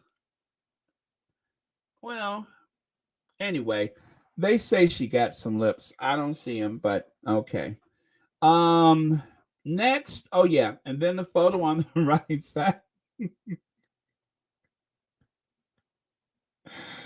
More Groucho. That is from one of those remembrance days. Okay. And then, of course, this guy right here. If you actually, this was from yesterday, but yeah. So this guy, they had asked him, did he see the Royals? What did he think about the Royals? And he just said, well, I saw, if you mean Jesus, Mary, and Joseph. And well, anyway, they kept pushing him about it. Sorry about that. They kept pushing him about it, and he was like, no. I don't really think about other royals. And so that was like the coolest thing. And I know we talked about that yesterday, but I was just throwing in that really cool thumbnail that I used for the video that I made. Which of course, let me see if I can play the sound for you. Where's the sound? Oh, wait. There it is. Did you get a chance to meet with the royal family? And if not, how was it like having them there in the building? Jesus, Mary, and Joseph? The Prince and Princess of Wales. Oh, no, I did not. I'm only familiar with one royal family. I don't. So, yeah, he's only familiar with one royal family. He don't get down with them like that. So, the answer, of course, no. All right, and move it on. So, William and Kate's PDA, Prince and Princess of Wales, share sweet moment as they attend Earthshot Prize Awards in Boston. Well, this is what they wanted you to see, but in actuality, if you look at the one on the left, in that split second, Kate kind of pulls away from William. And then, so William tried to do he tried to play it off and drop his hand down to the side to grab her hand. And she kind of did like a Melania and flicked him away. I mean, literally, she pulled a Melania and flicked his hand away. It was unbelievable. I'm going to do a video short later with that, so I don't have it right now. But she flicked his hand away. She was just like, "No, what are you doing?" So it is just this weirdness between the two of them, where when she tries to touch him, he almost like runs the other direction, and then when he tries to touch her, then she like leans away, pulls away. It is just the oddest thing. And so the derangers, the very few MAGA supporters they have, they love to try to stress that there was this big PDA moment between them when nothing could be further from the truth. As a matter of fact, if you guys recall, they did that last time with the Earth shot, where the two of them were looking past each other. He's looking down at the floor. She's looking at that one family across the street, and they tried to call it a warm connection or the warmth between the two of them, and nobody was buying it. It was so fake. It was so fake. But they tried it. You got to give them credit for at least trying. But no, it's not. It's not. And just saying that it is, no, it wasn't. It was the two of them lacking any type of connection as per usual. And yet, if they just glance at each other or brush against each other, the derangers won't stop talking about it for weeks. Oh, they're so in love. I mean, there are a few people in social media, when they see these things, I'm just like, what? Are you looking at the same thing? That's not possible. That is impossible that you see that, and it's not even there. As a matter of fact, I'm going to find that photo for you. I'm going to find that photo. Let me see if I can share this. Hopefully I can without any problems. I got the one from the other Earth flop situation. And it is just so glaringly obvious that is so made up. Oh, as I feared, I have to go out and come back in. But just to make my petty little point, I'm going to do it anyway. I got to. It wouldn't be me if I didn't.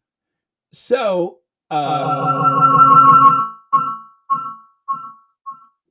can you guys hear that echo? All right.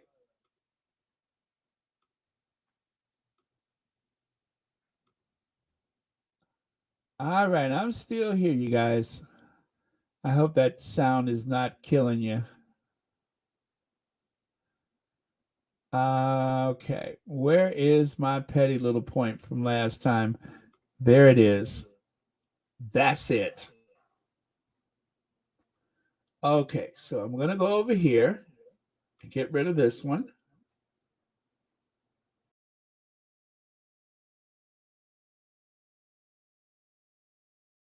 And I'm back. All right, so this was, and then there's a little caption at the bottom. I left the caption on the bottom because it says the couple gave each other a loving look on the green carpet as they headed to the inaugural awards.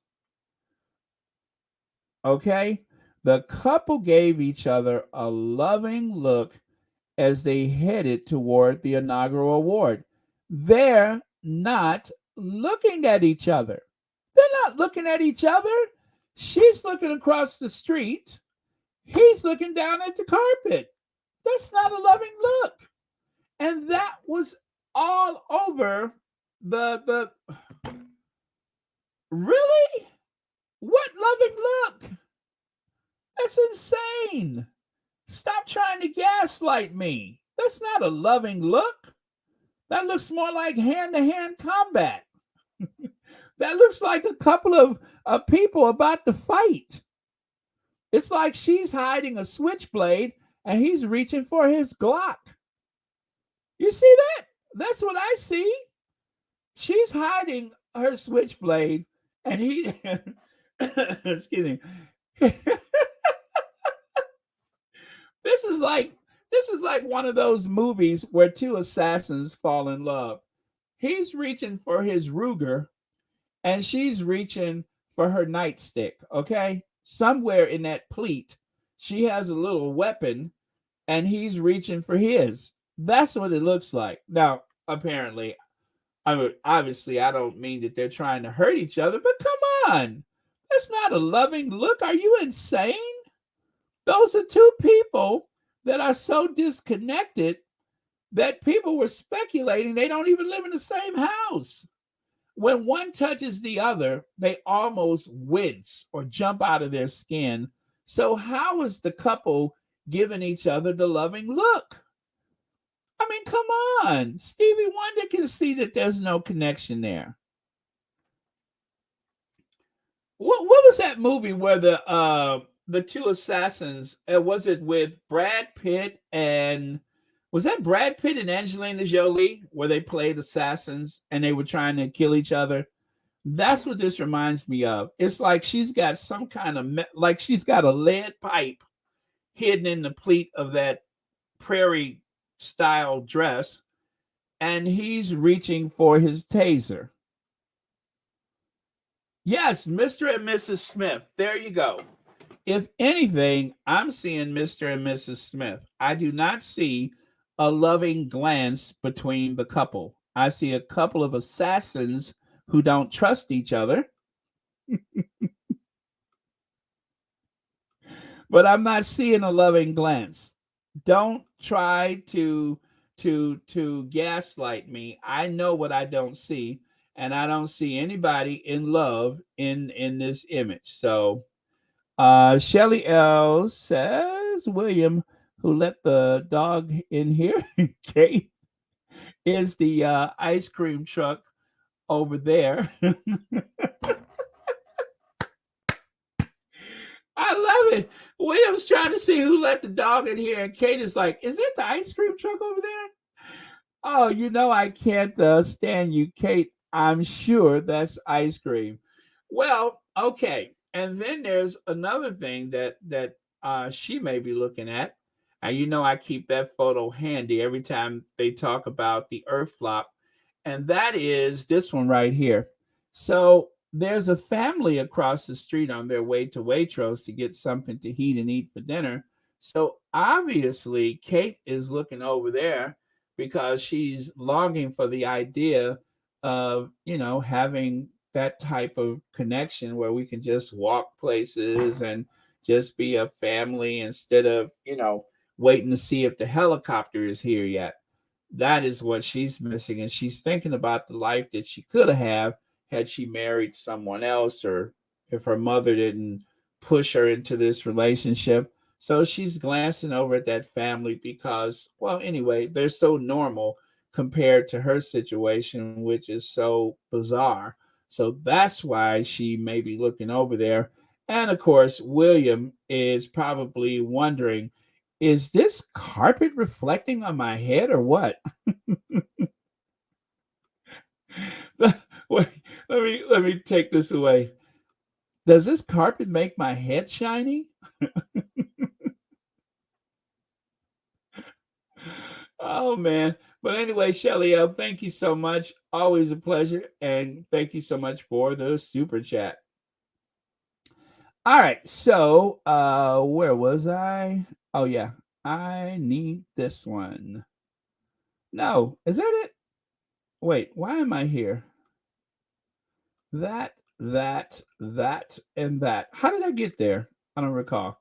Okay. And this, and this. All right. So we were talking about the implied PDAs, public displays of affection, which is almost non-existent. And of course, the way Kate literally snaked and slithered away from him.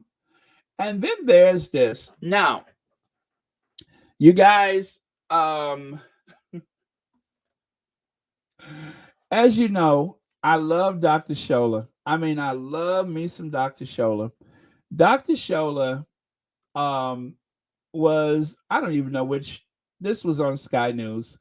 And so the reporter, of course, was talking to them about the Fulani thing, the race row at the Buckingham Palace.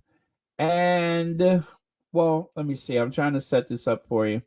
So in the conversation,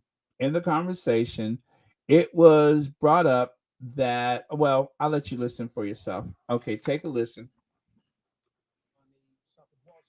As she says.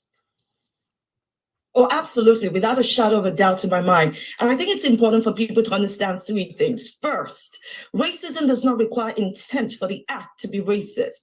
Two, understand that any explanation, any justification for Lady Susan Hussey's behavior is simply an explanation for why she's racist. There is no justification or excuse for it. And three, age is not a determinant of who is racist. Now, since we've got that out of the way now, let me start with this. I need people to understand this, that what Lady Susan Hussey did that day was to demonstrate such pessimism and negativity to Ngozi Fulani. She literally embodied her name, Hussey by name, Hussey by nature. She had the utter capacity to probe, interrogate a perfect stranger as to her identity, who she is, and where she comes from. She was not satisfied with any single answer that Ngozi Fulani gave her. This was not a normal conversation. And this is because, and I'll tell you this, for many Black and brown people, we understand what racial microaggression is. The fact that, Lady Hussey went on to say, where are you from? Where are you really from? Okay, where are your people from? Okay, when did you get here? Even though Ngozi Fulani gave her an answer to every question and every variation of the same question, what Lady Hussey wanted was for Ngozi Fulani to confirm Lady Hussey's racial bias of her. And that racial bias was, you're not British. You don't originate from here. You don't come from here. And I'm sure you both suffered that kind of questioning yourselves. Kelechi, though, let's just stay with this specific incident. How do you think the royal household should address it, and what does it tell us about the thinking, even subliminal thinking, within the royal household? Okay. Wow, that buffered. Well, anyway, the other lady on the panel with the pink and gold top on there, if you notice, Dr. Shola is clapping her hands because the other lady on the panel, when they, let me see if I can get her. But do you think what Ngozi Fulani... I'm going to see if I can get to hers. Let's just stay with this specific incident. How do you think the royal household should address it, and what does it tell us about the thinking, even subliminal thinking, within the royal household? I think that the best way for the royal household to address it.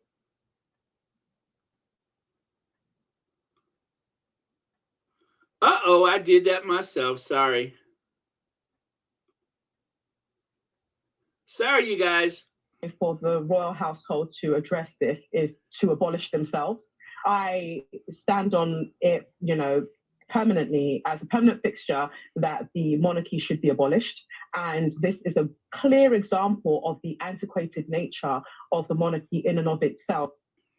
Yeah, so Dr. Shola said what she said, and then the other lady said that I think that they should abolish themselves and that the royal family should be abolished. And Dr. Shola started laughing and rocking back and forth and clapping, much like I do sometimes when I'm sitting here and I get tickled about something. But Dr. Shola could not hold it in. So unfortunately, I don't have the video to share with you for obvious reasons. But that is what caused Dr. Shola, and that's why her hands are up in the air, is because literally she's laughing and rocking back and forth in her seat because of what the other lady has said. So um, pretty funny. And if you can find that one, you should see it for yourself. All right. So moving on. Well, sometimes it's not wise to go green. But Kate, somebody keeps telling Kate to wear green. Wear green. Girl, just wear green. I don't know why she keeps doing that. The green does not really suit her, but she keeps doing it anyway. Um, so on the Twitter, people have been having fun with Kate's outfit. Like for instance, it reminded some people of the Eminem lady. And then someone else started thinking Kermit the Frog. And is that Bert? Ernie and Bert? Yeah, so Kermit the Frog and Bert. Um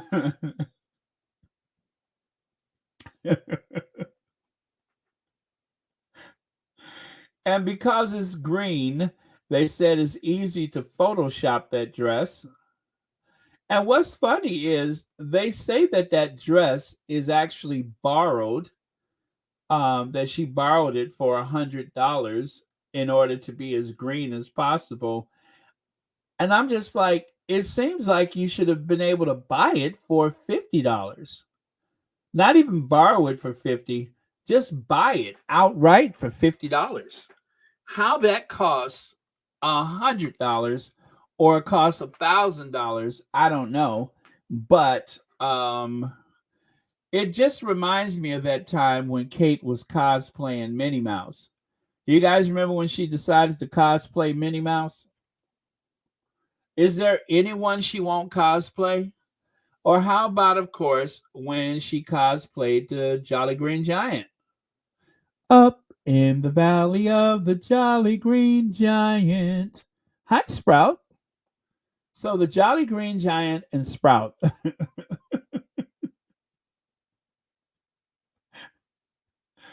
Oh, man. Well, you know what? You know what? Kate has been lucky so far, and I'm going to tell you why she's lucky.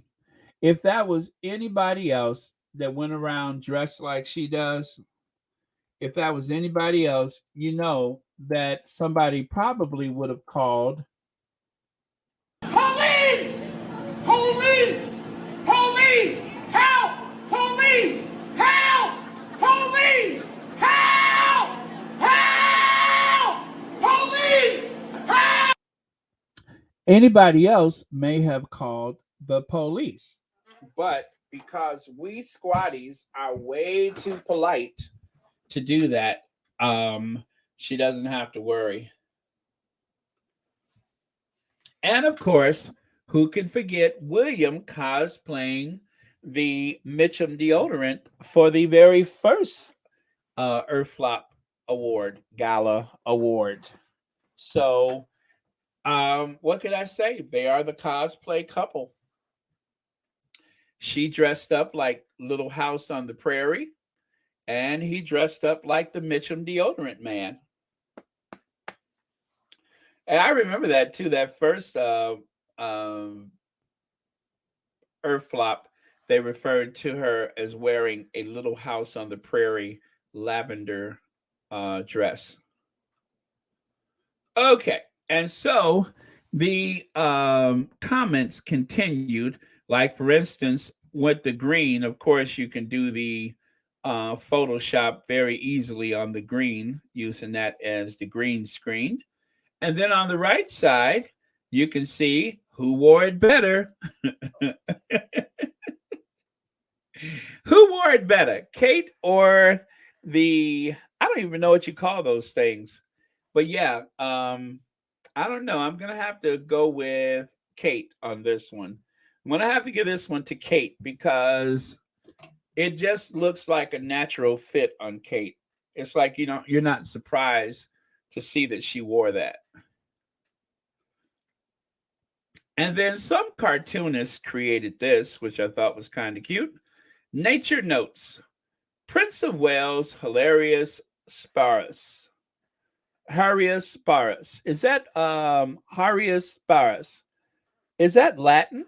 Harius Sparus. Is that heir to the throne? Harius Sparus.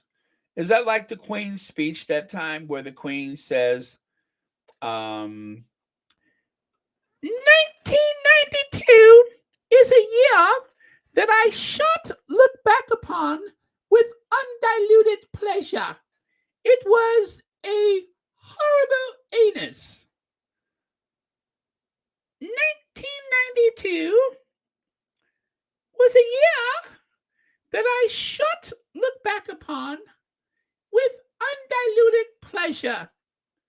With all my life, be it long or be it short. Not just for me, but for our entire imperial family. Nobody could deliver like Betty. I'm telling you, nobody could give a speech like Betty.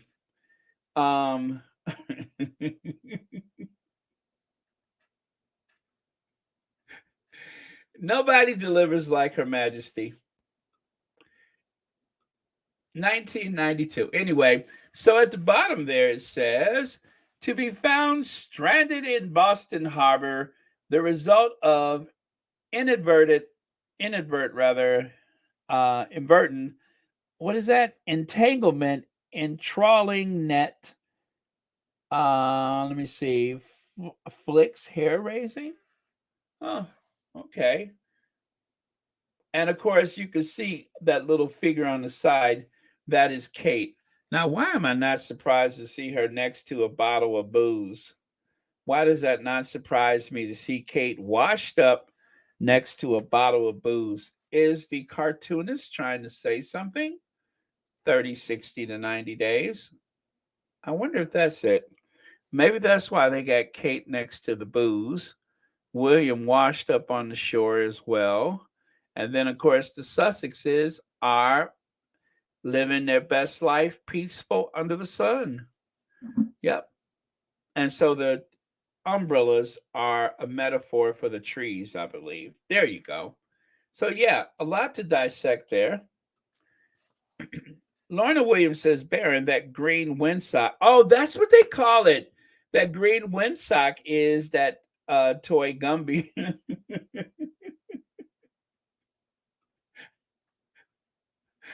Yes, it does look like Gumby. You're so right.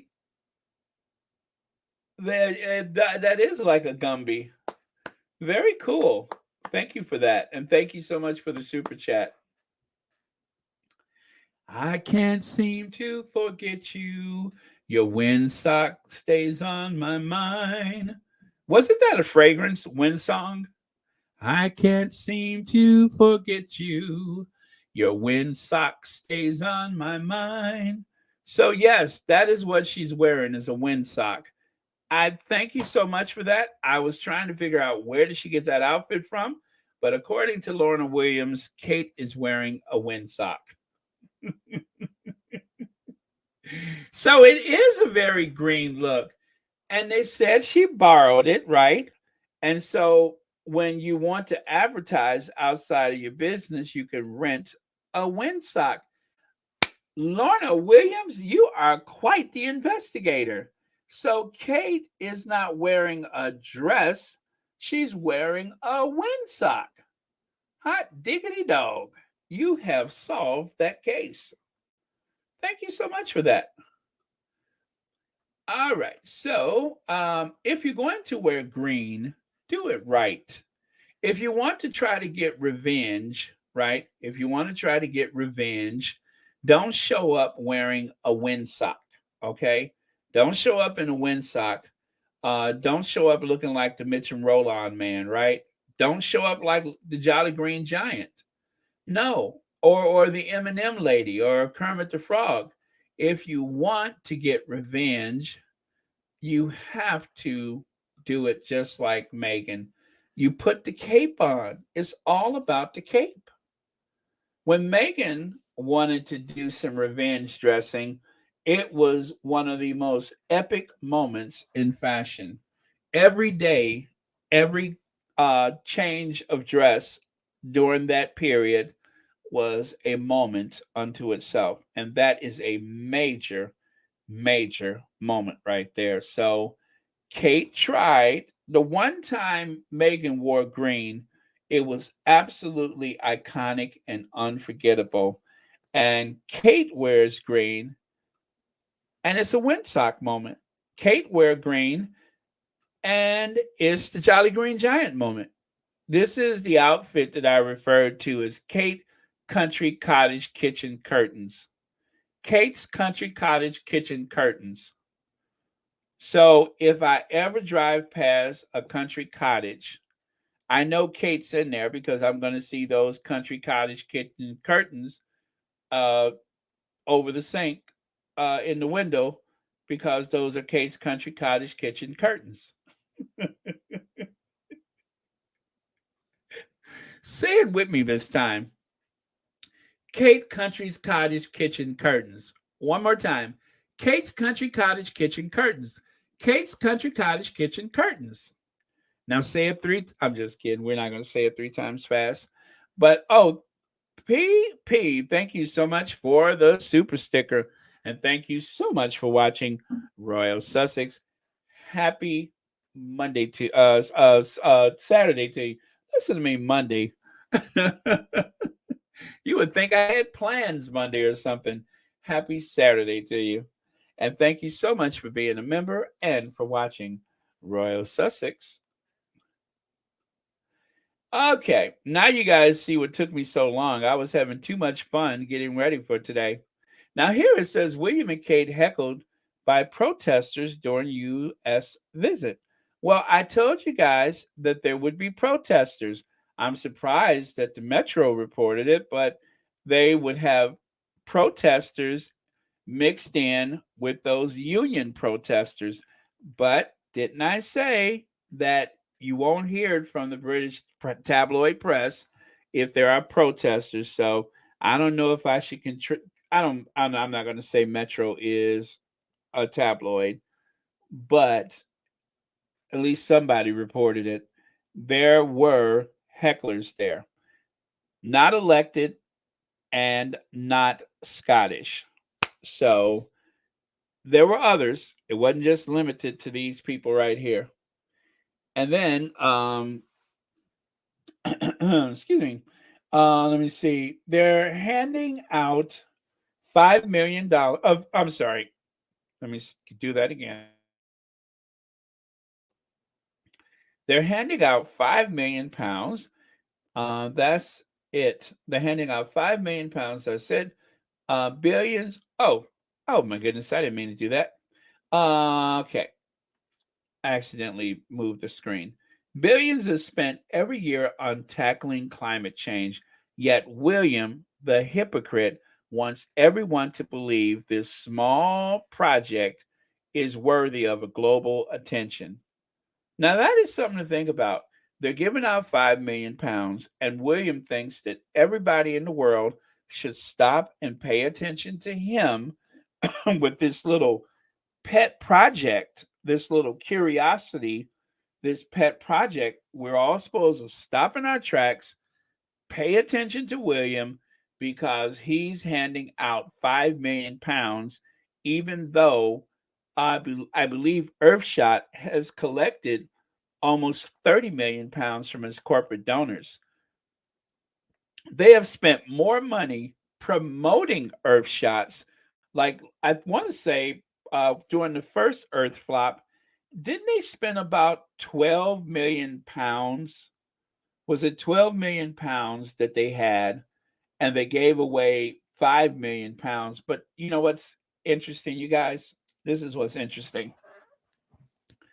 The recipients do not receive all the money at once. I do recall that the recipients do not receive all of that money in one check.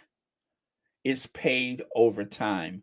So that means that William and Kate have plenty money left over in their bank account, which, remember, the investment firm that holds their money is actually investing in things like rubber, deforestation, fossil fuels. I mean, it's dirty, tainted money that William has, because the money is going into financial institutions that bolster their resources by investing in deforestation and fossil fuels. And the thing about it is, Bloomberg reported on that last year, or no, that was this year, wasn't it? Bloomberg reported on the filthy source of the money when William was trying to impress people with this Earth flop. Bloomberg, who also contributed money. Am I just like the tabloids? Notice how I'm using those words. Dirty, filthy sources of money, that tainted cash that went into those financial institutions that were instrumental in deforestation and fossil fuel investment.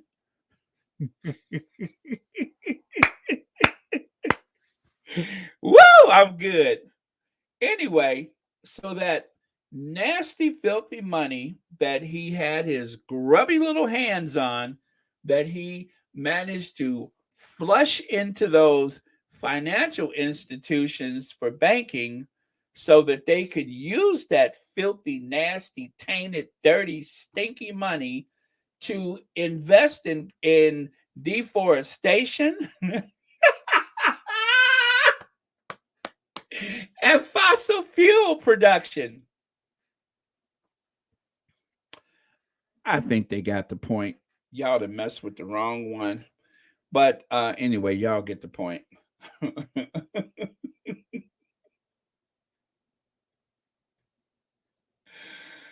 That's right. He's so used to receiving praise for doing the least. That's it. You're right, Lauren. He is just so used to getting all that praise for doing the very least, for doing the all he does is show up. That's it. He don't even brush his teeth most days. He just show up. Woo! I'm having too much fun. All right. So, right here,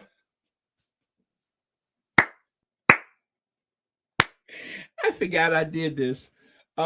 So she's efficient. It's like she popped in to say hello before going jogging. So one of the squatty accounts that is a parody of Kate Middleton, she posted that picture of William. As you know, Carolyn Kennedy and John Kerry both were unable to attend the opening reception ceremony thing that they had. She said she had some issues traveling, even though, oddly enough, she was able to see them, I think the next morning or something. And then John Kerry, he came up with his own little cock and bull story. of why he couldn't be there. So, but I love that caption. So she's efficient. It's just like she popped in to say hello before going running. I saw that and I swear I screamed. That was so funny. And then, of course, when you zoom in on that big 10-gallon head of his, it does kind of remind you of the alien, doesn't it? It reminded me of that scene. Poor Carolyn Kennedy. She goes there, in casual clothes just to say she did. She's trying to be polite and everything. And then William walks up on her like the alien. I mean, he gets all up in her face and salivating and frothing at the mouth. Poor Carolyn Kennedy. I'm sure she wasn't expecting that, but there he is. I mean, she just tried to be polite, and then he's all like, doing the whole alien imitation. So that's the thanks she get for trying to give him his photo op, which is all he wanted was a photo op. Oh boy. Anyway, Carolyn Kennedy and John Kerry both failed to show up to the William and Kate Earthshot event in Boston amid embarrassing race row in UK as first American trip in 8 years get off to an auspicious start. Now, I told you guys the other day I did not care for the language that they used, and I was just like, how dare they say they failed to show up? These are American public servants. Both are ambassadors. Well, right now, I think Kerry is a special envoy, but you don't use that language with them. They don't owe you anything. Carolyn Kennedy is a United States ambassador to Australia, and before that, under Barack Obama, through the State Department, she worked as the United States ambassador to Japan. So, how dare you say they failed to show up? And even, you know, of course, we don't have royalty here, but the British tabloid press love to call them American royalty. They tried to create some rift between Kerry Kennedy and, of course, the other Kennedys over this earth flop. And John Kerry, how dare you say he failed to show up?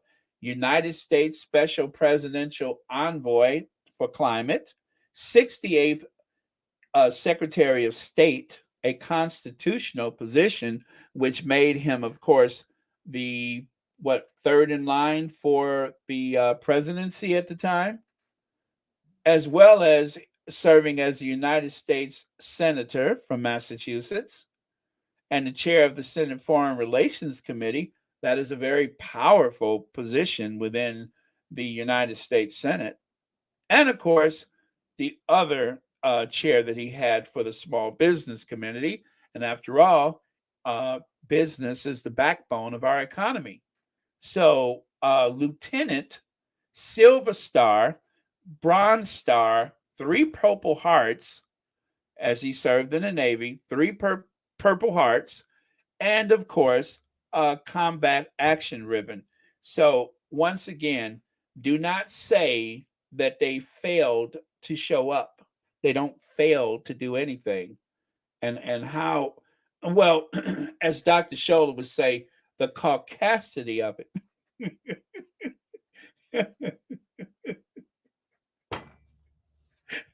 I love Dr. Scholler, the caucasity of it. But how dare you say that this war hero failed to show up?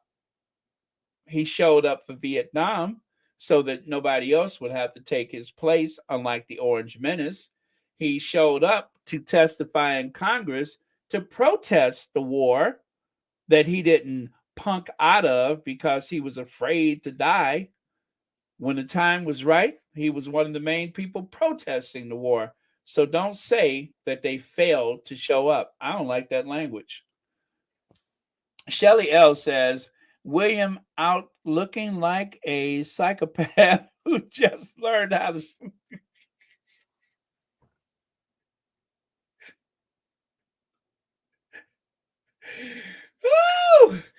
Oh my God. William looking like a psychopath who just learned how to smell. Oh my God, I love it. Oh my God, that is rich. I love it. Thank you so much, Shelly L. Now I can't unsee that.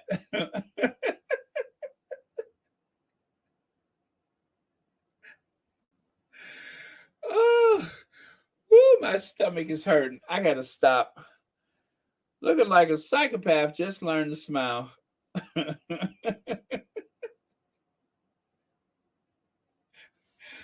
Oh, like he just escaped a prison for the criminally insane. Oh my God. Oh, my stomach is hurting.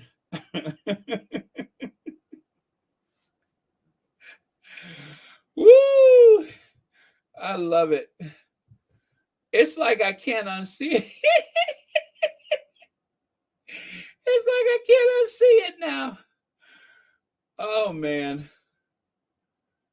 Oh God, that's funny. All right. Where was I? I forgot where I was. Oh yeah. So they were talking about unauthorized photos inside of Buckingham Palace. Here's an unauthorized photo, and even worse is sitting on the thrones. I don't think the Queen has ever used those chairs, by the way. If she has used them, she probably used them one time on Coronation Day, and probably hasn't used those chairs since. I mean, officially, probably no one has sat in those chairs. And then all of a sudden, Kevin Spacey and the Maxwell person is using the chairs. So I'm going to say it one more time. Whether or not the Sussexes brought a photographer with them is inconsequential. It doesn't mean anything. It has no material value whatsoever. We don't know. We're never going to know. But what I do know, this shouldn't have happened. This should not have happened. Yeah, and they're more angry. They're more anxious about the Sussexes exiting Buckingham Palace than they are about this photo right here. Okay, and this, now look at this one right here. Although the press were not admitted, Meghan Markle's appearance at the Women's Fund of Central Indiana drew numerous international press mentions of Indy, of course, Indiana. It was, or Indianapolis. It was a great PR coup for the city. Now, this impartial man, who is, I'm guessing, not a squatty, he's a journalist who writes for the, I think it's the Indianapolis Journal. Well, anyway, he just wrote this about the Duchess, right? Not thinking anything. He has pride in Indianapolis. He's very proud of Indiana. And that one tweet, and I'm sure this caught him off guard, he posts that one tweet, and then all of a sudden, tweet after tweet after tweet. You can see right there, he says, this seems to have triggered a bot war. You see that? That tweet praising Meghan and praising the women who invited her to this forum, he's praising them, and it results in this bot war on his Twitter account. And this is not the first time we've heard this, where someone has a Twitter account, of course, and they have a post praising Harry or Meghan or both, and all of a sudden, here comes all these bots and all these comments and all these haters to their otherwise very quiet, boring Twitter account. And so when I tell you that the Sussexes have a brand, and that brand is incredibly valuable not only to Harry and Meghan, but to the nasty, cruel, mean people that write all of these comments about them, this is why you know it's true. because they are so influential, even doing something as loving, polite, kind, whatever you want to call it, uplifting, supportive to women like this, and it draws the bots to this person's account. And the only reason why it draws the bots is because her name is mentioned. And that's it. That makes Meghan the most influential woman in the world today. The most influential. That the mere mention of her name brings about the hate comments, it brings out the squatties, and it brings out the bots, which is more hate comments. And all of that because he was trying to celebrate the fact that there is some newfound attention in the what do you call it, in the Indianapolis. So it just goes to show. It just goes to show why they won't leave Meghan alone, because she is the moment. Anita from My Duke and I said it, and I'm going to repeat it. Meghan is the moment. So they will not leave her alone, whether they wanted their privacy or not. They're never going to leave her alone. It's always going to be more of the same. So they may as well live their best life and do everything that they want to do in service of the public, because whether they have more or less is not the point.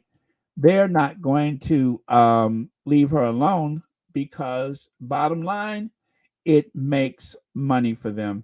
Let me see. I'm going to share this with you guys if I can. I'm going to share this one with you.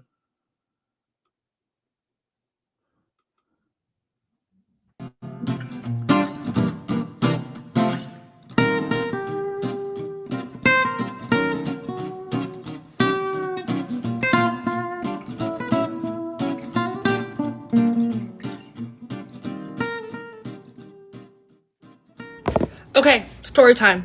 Do y'all want to know how I know that the haters are obsessed with Meghan Markle? Like, that there is a faction of people, like, who are just continuously spend all their time hating on this woman. And I wasn't sure until yesterday. Okay, so I was at the UN yesterday for Mandela Day, which, amazing. Rest in peace, Nelson Mandela. And unexpectedly, I saw Meghan Markle. And I have been the biggest fan. I just love her. I loved her wedding. I loved her on Suits. I used to read the Tig. I have been a fan since pre-Harry, pre-everything, okay? I used to read her blog. So, I got very excited and I tweeted this. Woo! Lamp. But I tweeted this. And this, for me, went, like, viral. Like, my Twitter sucks. Nobody follows me. Probably not very funny. So, this is the most, like, Twitter engagement I've ever had. And I was like, gee, why? Okay, I guess they love her too. That's great.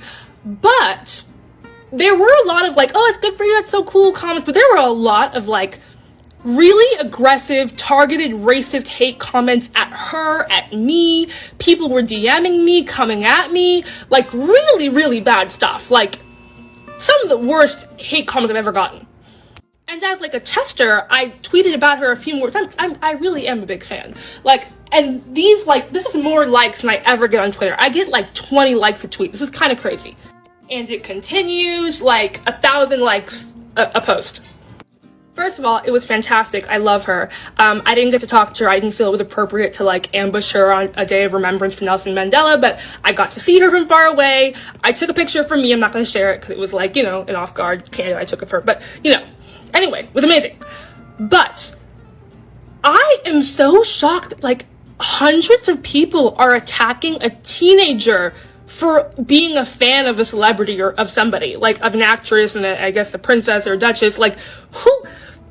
That's so weird. Like, people don't post, oh, I love this artist or I love anybody, and people just, like, pile on and call them names and call them racist things and are like, you must be a dumb brainwashed idiot. I was like, damn, So in conclusion, the comments are still pouring in, and let me just say, y'all are obsessed.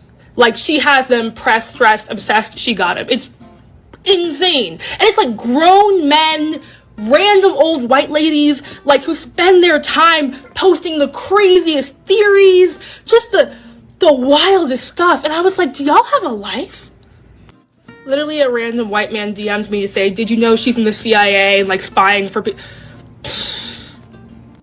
But you know what? Despite the ridiculous hate comments I got for just saying I love Meghan Markle, it was a crazy full circle for me seeing her. I love her. Like, when I was 15 or 16, I went to the UN again, or I guess before, for a charity thing that I was doing. And not only did I copy her hairstyle, I collaged it. This is a collage. The lamp again. This is a collage that I made when I was like, I think this is 2016. And there's me doing charity work because she like inspired me to like be in philanthropy and be like yourself and be glamorous while helping people. I love her. When I tell you, her engagement hair was my go-to hairstyle for years. This is my junior prom. I did the same thing for senior prom. I love this woman.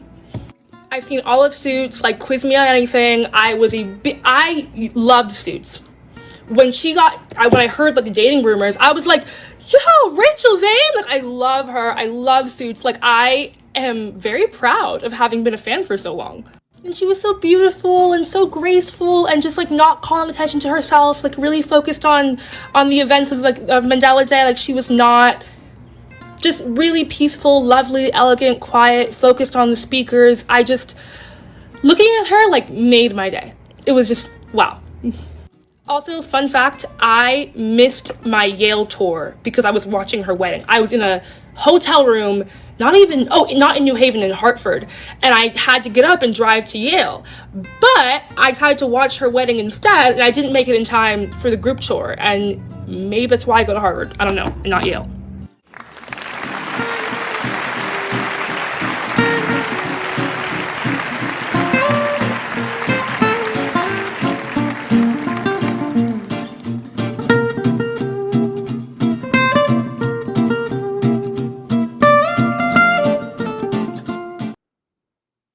So I love that little plug where she goes, well, maybe that's why I go to Harvard and not to Yale.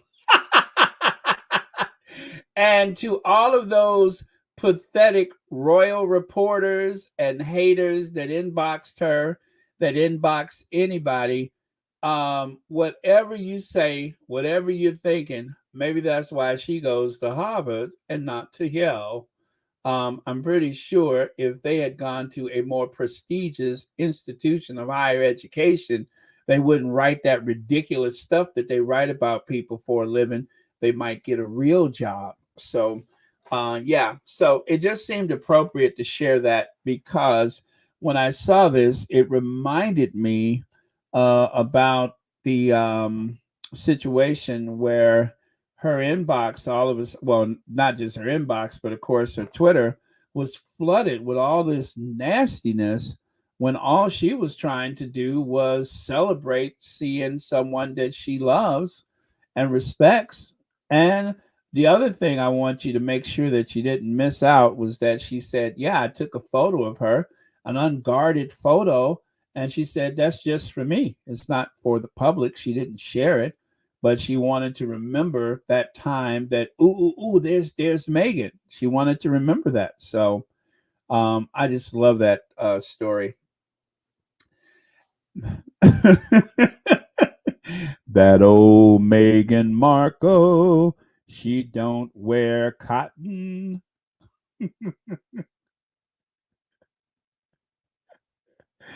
So this is the person that started this week off. Lady Hussey, Lady Susan Hussey, 83-year-old Lady Susan Hussey. You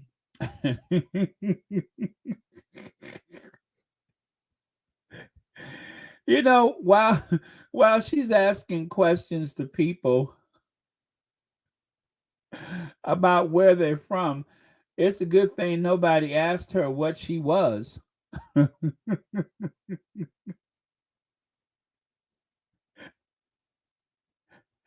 Instead of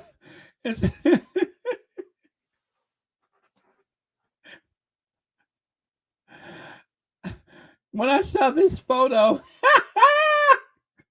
did you guys do like I did and rock back in your seat? Woo! Did y'all rock back in your seat? It does kind of push you back.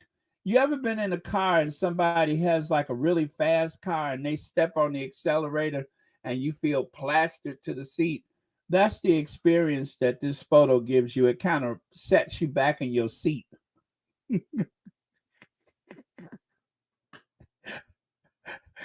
Oh, Lord. It reminds me of Martin Luther Cambridge for some reason.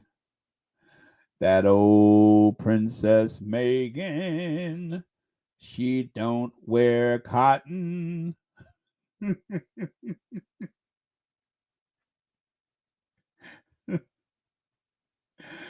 Oh, well, obviously when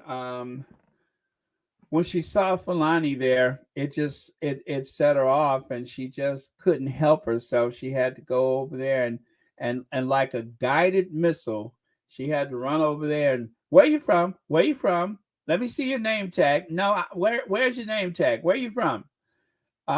It could not have been easy for her, and especially when you consider she just seems like the sweetest, most polite little thing, and all of a sudden, this is in her face. Now that would scare me too. Quite jarring to have somebody walk up on you like that, asking you where you're from. So,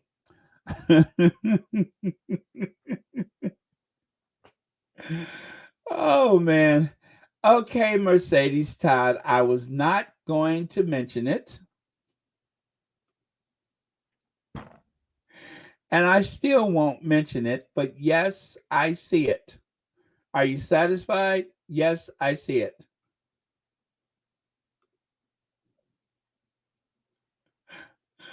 Oh, man. Well, as they say, time doesn't give you anything, it only takes. You hear me? Though, if you don't get any sage words of wisdom from me today, remember I said that time only takes, it doesn't give you anything. Time takes and takes and takes and takes and takes. But but time does give you things, right, Mercedes Todd? That time will give you stuff too, but it mostly takes. Okay, so these are a few of my favorite things: phone chargers, coffee signs, Mrs. Field cookies, and a phone case camera, filters for my coffee maker. These are a few of my favorite things, and I feel so glad. Sandy McDowell, thank you so much for the super sticker, and thank you so much for watching Royal Sussex. Happy Saturday to you. And then, now, here's the trouble. Here's the trouble. I love this. I love this. And which squatty is in Trinidad? Because I couldn't read the card. It was kind of, and I know it starts with an R. So is it Rohini? Right? This is from Rohini. Rohini's in Trinidad. Correct me if I'm wrong. But I believe Rohini's in Trinidad. I love this. Now, I have some family or some familial connections with Trinidad. I'll just say that. And I think is absolutely beautiful. Rohini's in Trinidad. Okay. Thank you. I thought so, but the signature was, kind of doctor-esque. And so, yes, Rohini's in Trinidad. And so I love this. Now, I have a travel shelf where I keep all of my stuff from my various travels, all my souvenirs and stuff. And that is exactly where this is going to go. And it's going to have pride of place. Isn't that adorable? He's playing one of those metal drums, right? And so when I told my family from Trinidad um, that I got this and I sent the picture, they were all excited and everything. I even have a keychain from Trinidad for that same reason. So, yeah, this will take pride of place, but I think it is so beautiful. So, let's go back and review.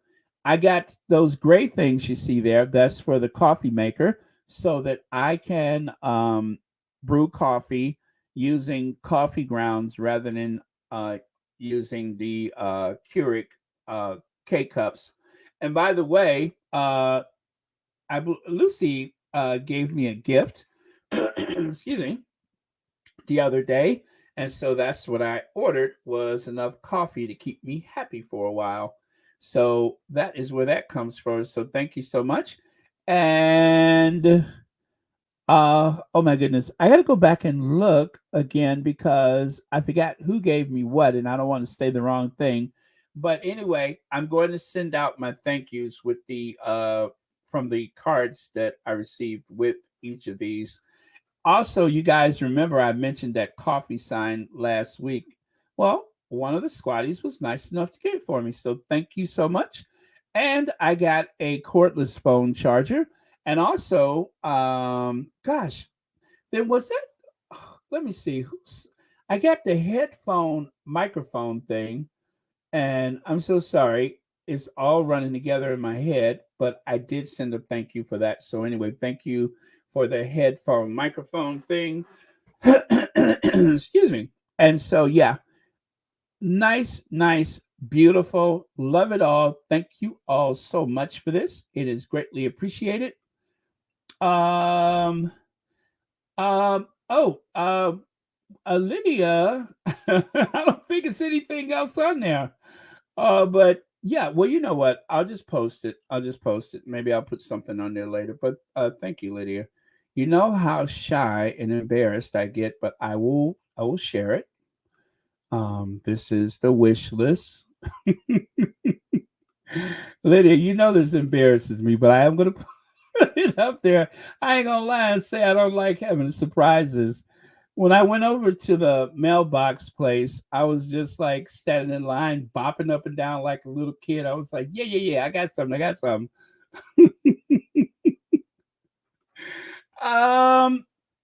Allie Get Real says, I need details on that cat poster and the phone case. Okay, the cat poster, that is on the Amazon. And the phone case, they have them for the various sizes of iPhones. So right now, I'm using the iPhone 13, but I'm going to upgrade to the 14. So I ordered someone was nice enough to gift me the case for the 14. So I'm going to use that for my 14. And then the cat poster, says coffee because murdering. Is that what it says? Yeah. You know what? If you go to Amazon, you put coffee because murder is wrong, it will pop up. I promise. Go to Amazon and put coffee because murder is wrong, and it should pop up for you. As a matter of fact, I will test that right now. I'm going to go to my Amazon and look it up. Oh, by the way, if you guys got stuff to do, I think I am pretty much done for today. And thank you so much for being here. I don't want to monopolize too much of your afternoon. And please go and enjoy all of the other content creators who have worked so hard for you today. Because, yes, that's what it is. If you look it up, you should find it. It retails about $12. And it says, oh, there's a bunch of different ones. Because murder is wrong. Oh, yeah. Yeah, but they all say the same thing. Oh, they even have one for Mickey Mouse. Coffee. Because murder is wrong. All right. Yeah, they got a bunch of them. Yeah, if you type that into Amazon, it's like a bunch of them are going to pop up. Wow. Very cool. I didn't even know that. All right, you guys. So oh, by the way, Allie, thank you so much for the super chat. And as always, thank you so much for watching Royal Sussex. Anyway, you guys, I had fun today. Now you see what took me so long. I wanted to make sure I got everything just. Oh, all right. I showed you that one. Oh, this was the last photo. This was the last one. Take a look at Ford Fiesta.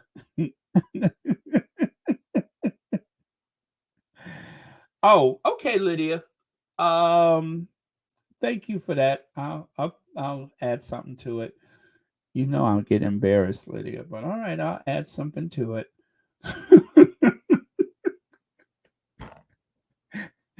And please stop reading my mind, Lydia, but I will add some stuff to it. So Ford Fiesta, this is when they were at the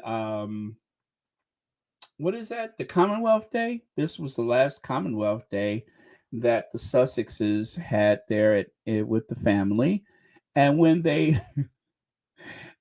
I guess when Ford Fiesta and Edwina walked in, so Edwina leaned over and started talking. But Ford Fiesta decided, oh no, I'm going to bristle and glare and look as crazy as possible. So she had sat there for the longest time and didn't say anything. And she kept looking around and looking straight ahead. And then when Edwina finally started looking at his program, she could not control herself. She had to glance over at the moment Meghan, and Meghan is sitting there with the most serene, peaceful look on her face. And there was Ford Fiesta doing her usual resting countess face. And I do say countess because she will never, ever be a duchess. No matter what anybody says, she is never going to be a duchess. She's going to stay at the countess pay grade for now. And of course, she is going to be restricted to that horrific clothing allowance, which is almost non existent. But yeah, so she's going to remain a countess. She'll never be a duchess, and certainly not the Duchess of Edinburgh.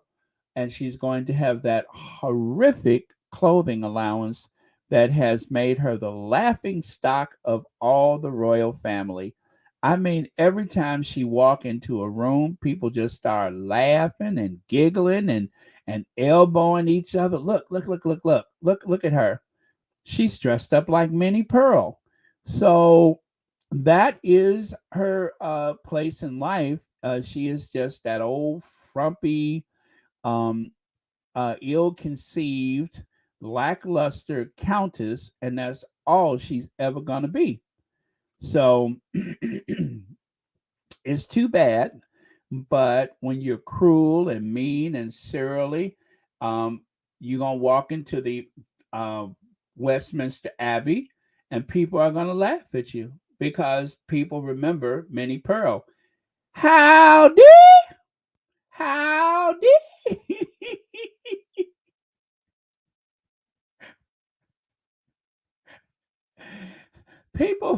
people remember Minnie Pearl, and so that's why people have so much affection for her, because of her ability to adapt into the Minnie Pearl fashion palette. See what I mean? Minnie Pearl meets the Countess of Wessex. It even seems like they shop at the same place for their undergarments. Who needs 18-hour protection, huh? I ask you, who needs 18 hours of protection? Certainly not the Count.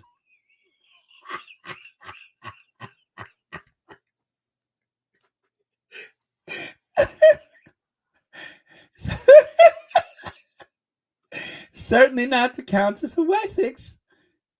Certainly not the Countess of Wessex. Who needs 18 hours when about 3 hours will do? the Countess of Wessex. Amy Girl says, thank you, Lydia, for keeping Baron on task. Amy Girl, somebody's got to do it. The best way to confuse me and make me forget what I was supposed to do is to say, hi. All you got to do is say hi, and next thing you know, I'm talking about Europe.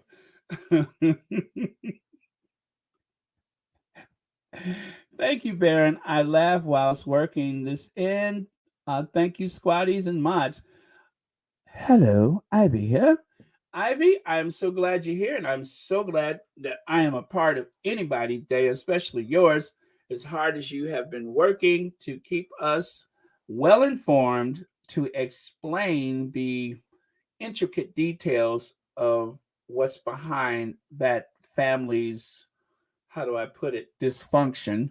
So thank you for the hard work you're doing. Thank you so much for being here. Okay, let me see. Oh, Shelly L says, the whole statement is written all over her face. Yes, absolutely. Absolutely. I mean, just look at this. Look at that. I'm telling you, I just watched that video. This thing that she has with Meghan, I don't understand where it comes from. I don't know if it's because she'll be forever stuck in this dull, lackluster life that she has. I don't know if it's because that bird attacked her and with his fist balled up and punched her in the back of her head with his talon. I don't know what's behind it. Oh gosh, I'm sorry, trigger alert. Well, yeah, I don't know what's behind it, but she's a very sad person.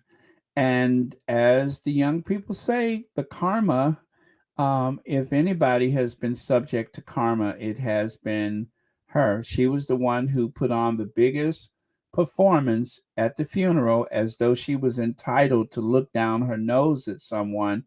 And she has been paid out big time for the way she treated Meghan. I mean, that's, even though I laugh and everything at her, which I would probably do that anyway, the Countess of Wessex, I just remember that she was the one who was the most extra. You know, we're used to the stony face, or is it stoned face?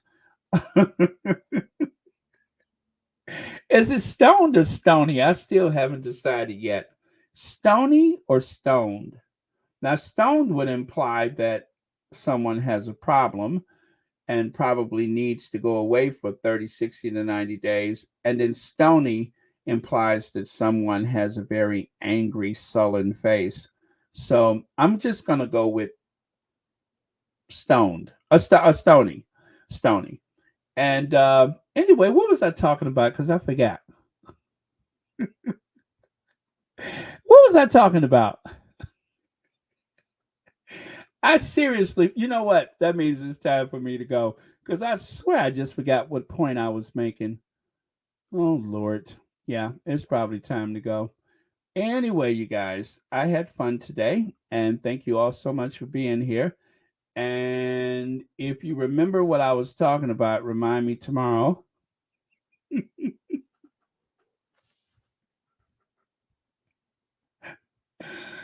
Oh, man. Yeah, well, it's an occupational habit. Well, as the Hoghead said, oh, by the way, Shelly L, thank you so much for the super chat. As Hoghead once said to King Charles III, blip, blip, blip. That's all, folks.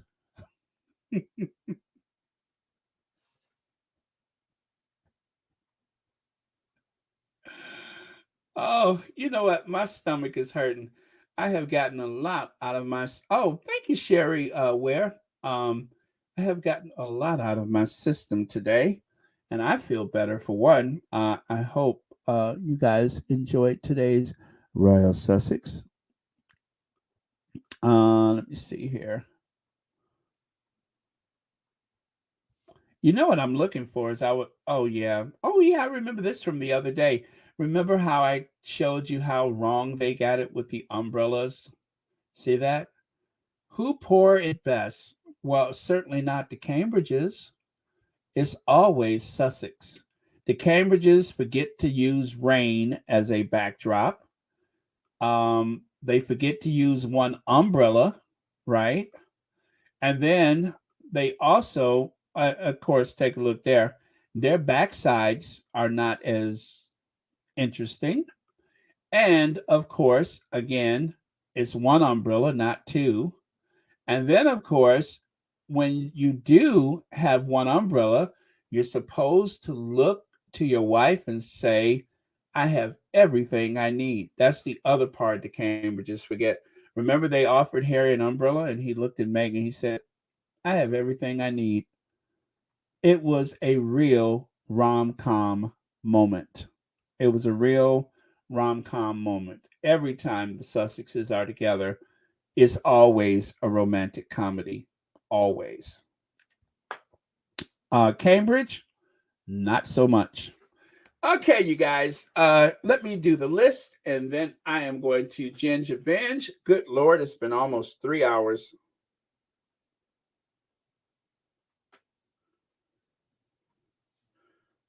Okay.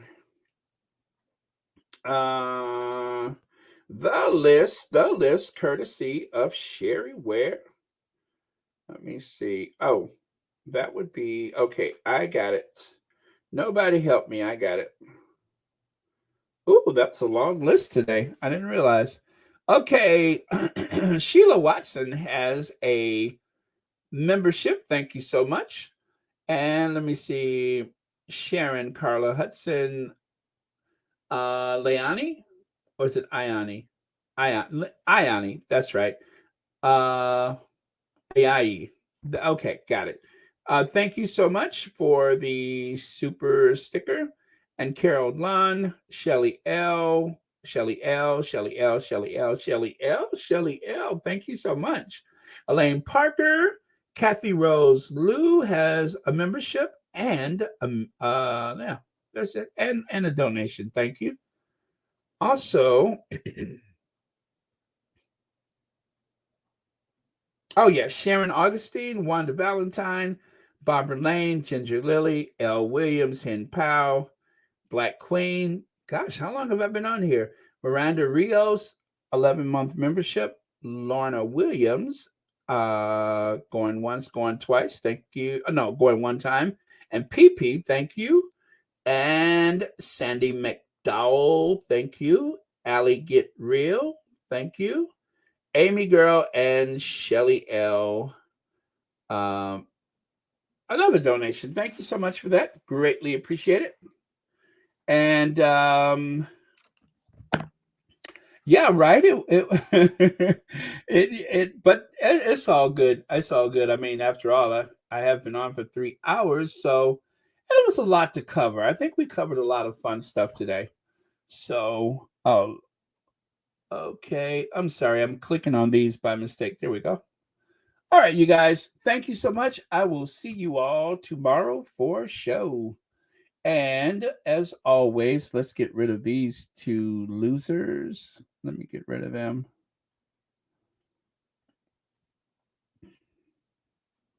And I tell you, it has been just so much material to talk about this week. I have been amazed at, okay, I'll leave it on the Fresh Prince of Montecito. How's that? I'm going to try to post that on the community tab and the Twitter later, maybe, if I remember. Okay. And then, of course, thank you to our queens of heart and our queen of everything, Queen Doria, our queen of hearts. Thank you for those amazing cheering. And our last word of the day is bye all, smooches. Perfect. Thank you, Church Nelly. Okay, and on to Ginger Avenger. Okay. Oh, wait, that doesn't work like that. On to Ginger Avenger.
Now, Lucy, how did you know I was still here?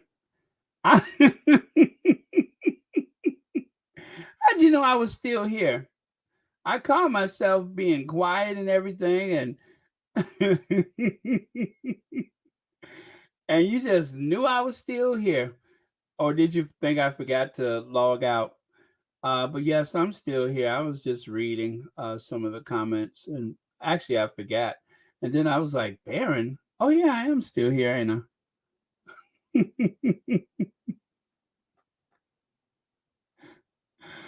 Oh man. Yep, I'm still here. Now I don't feel like doing nothing. I guess all that shade took a lot of energy.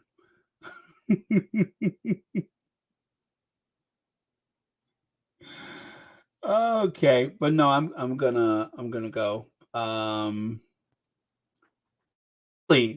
Seriously? Is it because I'm sitting here chewing on my cuticles or what?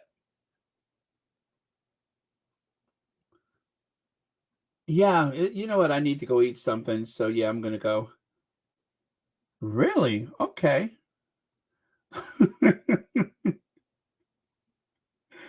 All right. All right. So I will see y'all tomorrow. And I'm going to end broadcast. I promise you, I'm not coming back. I am done for today. Enjoy your Saturday, everyone. And I will see you all tomorrow. Love you guys.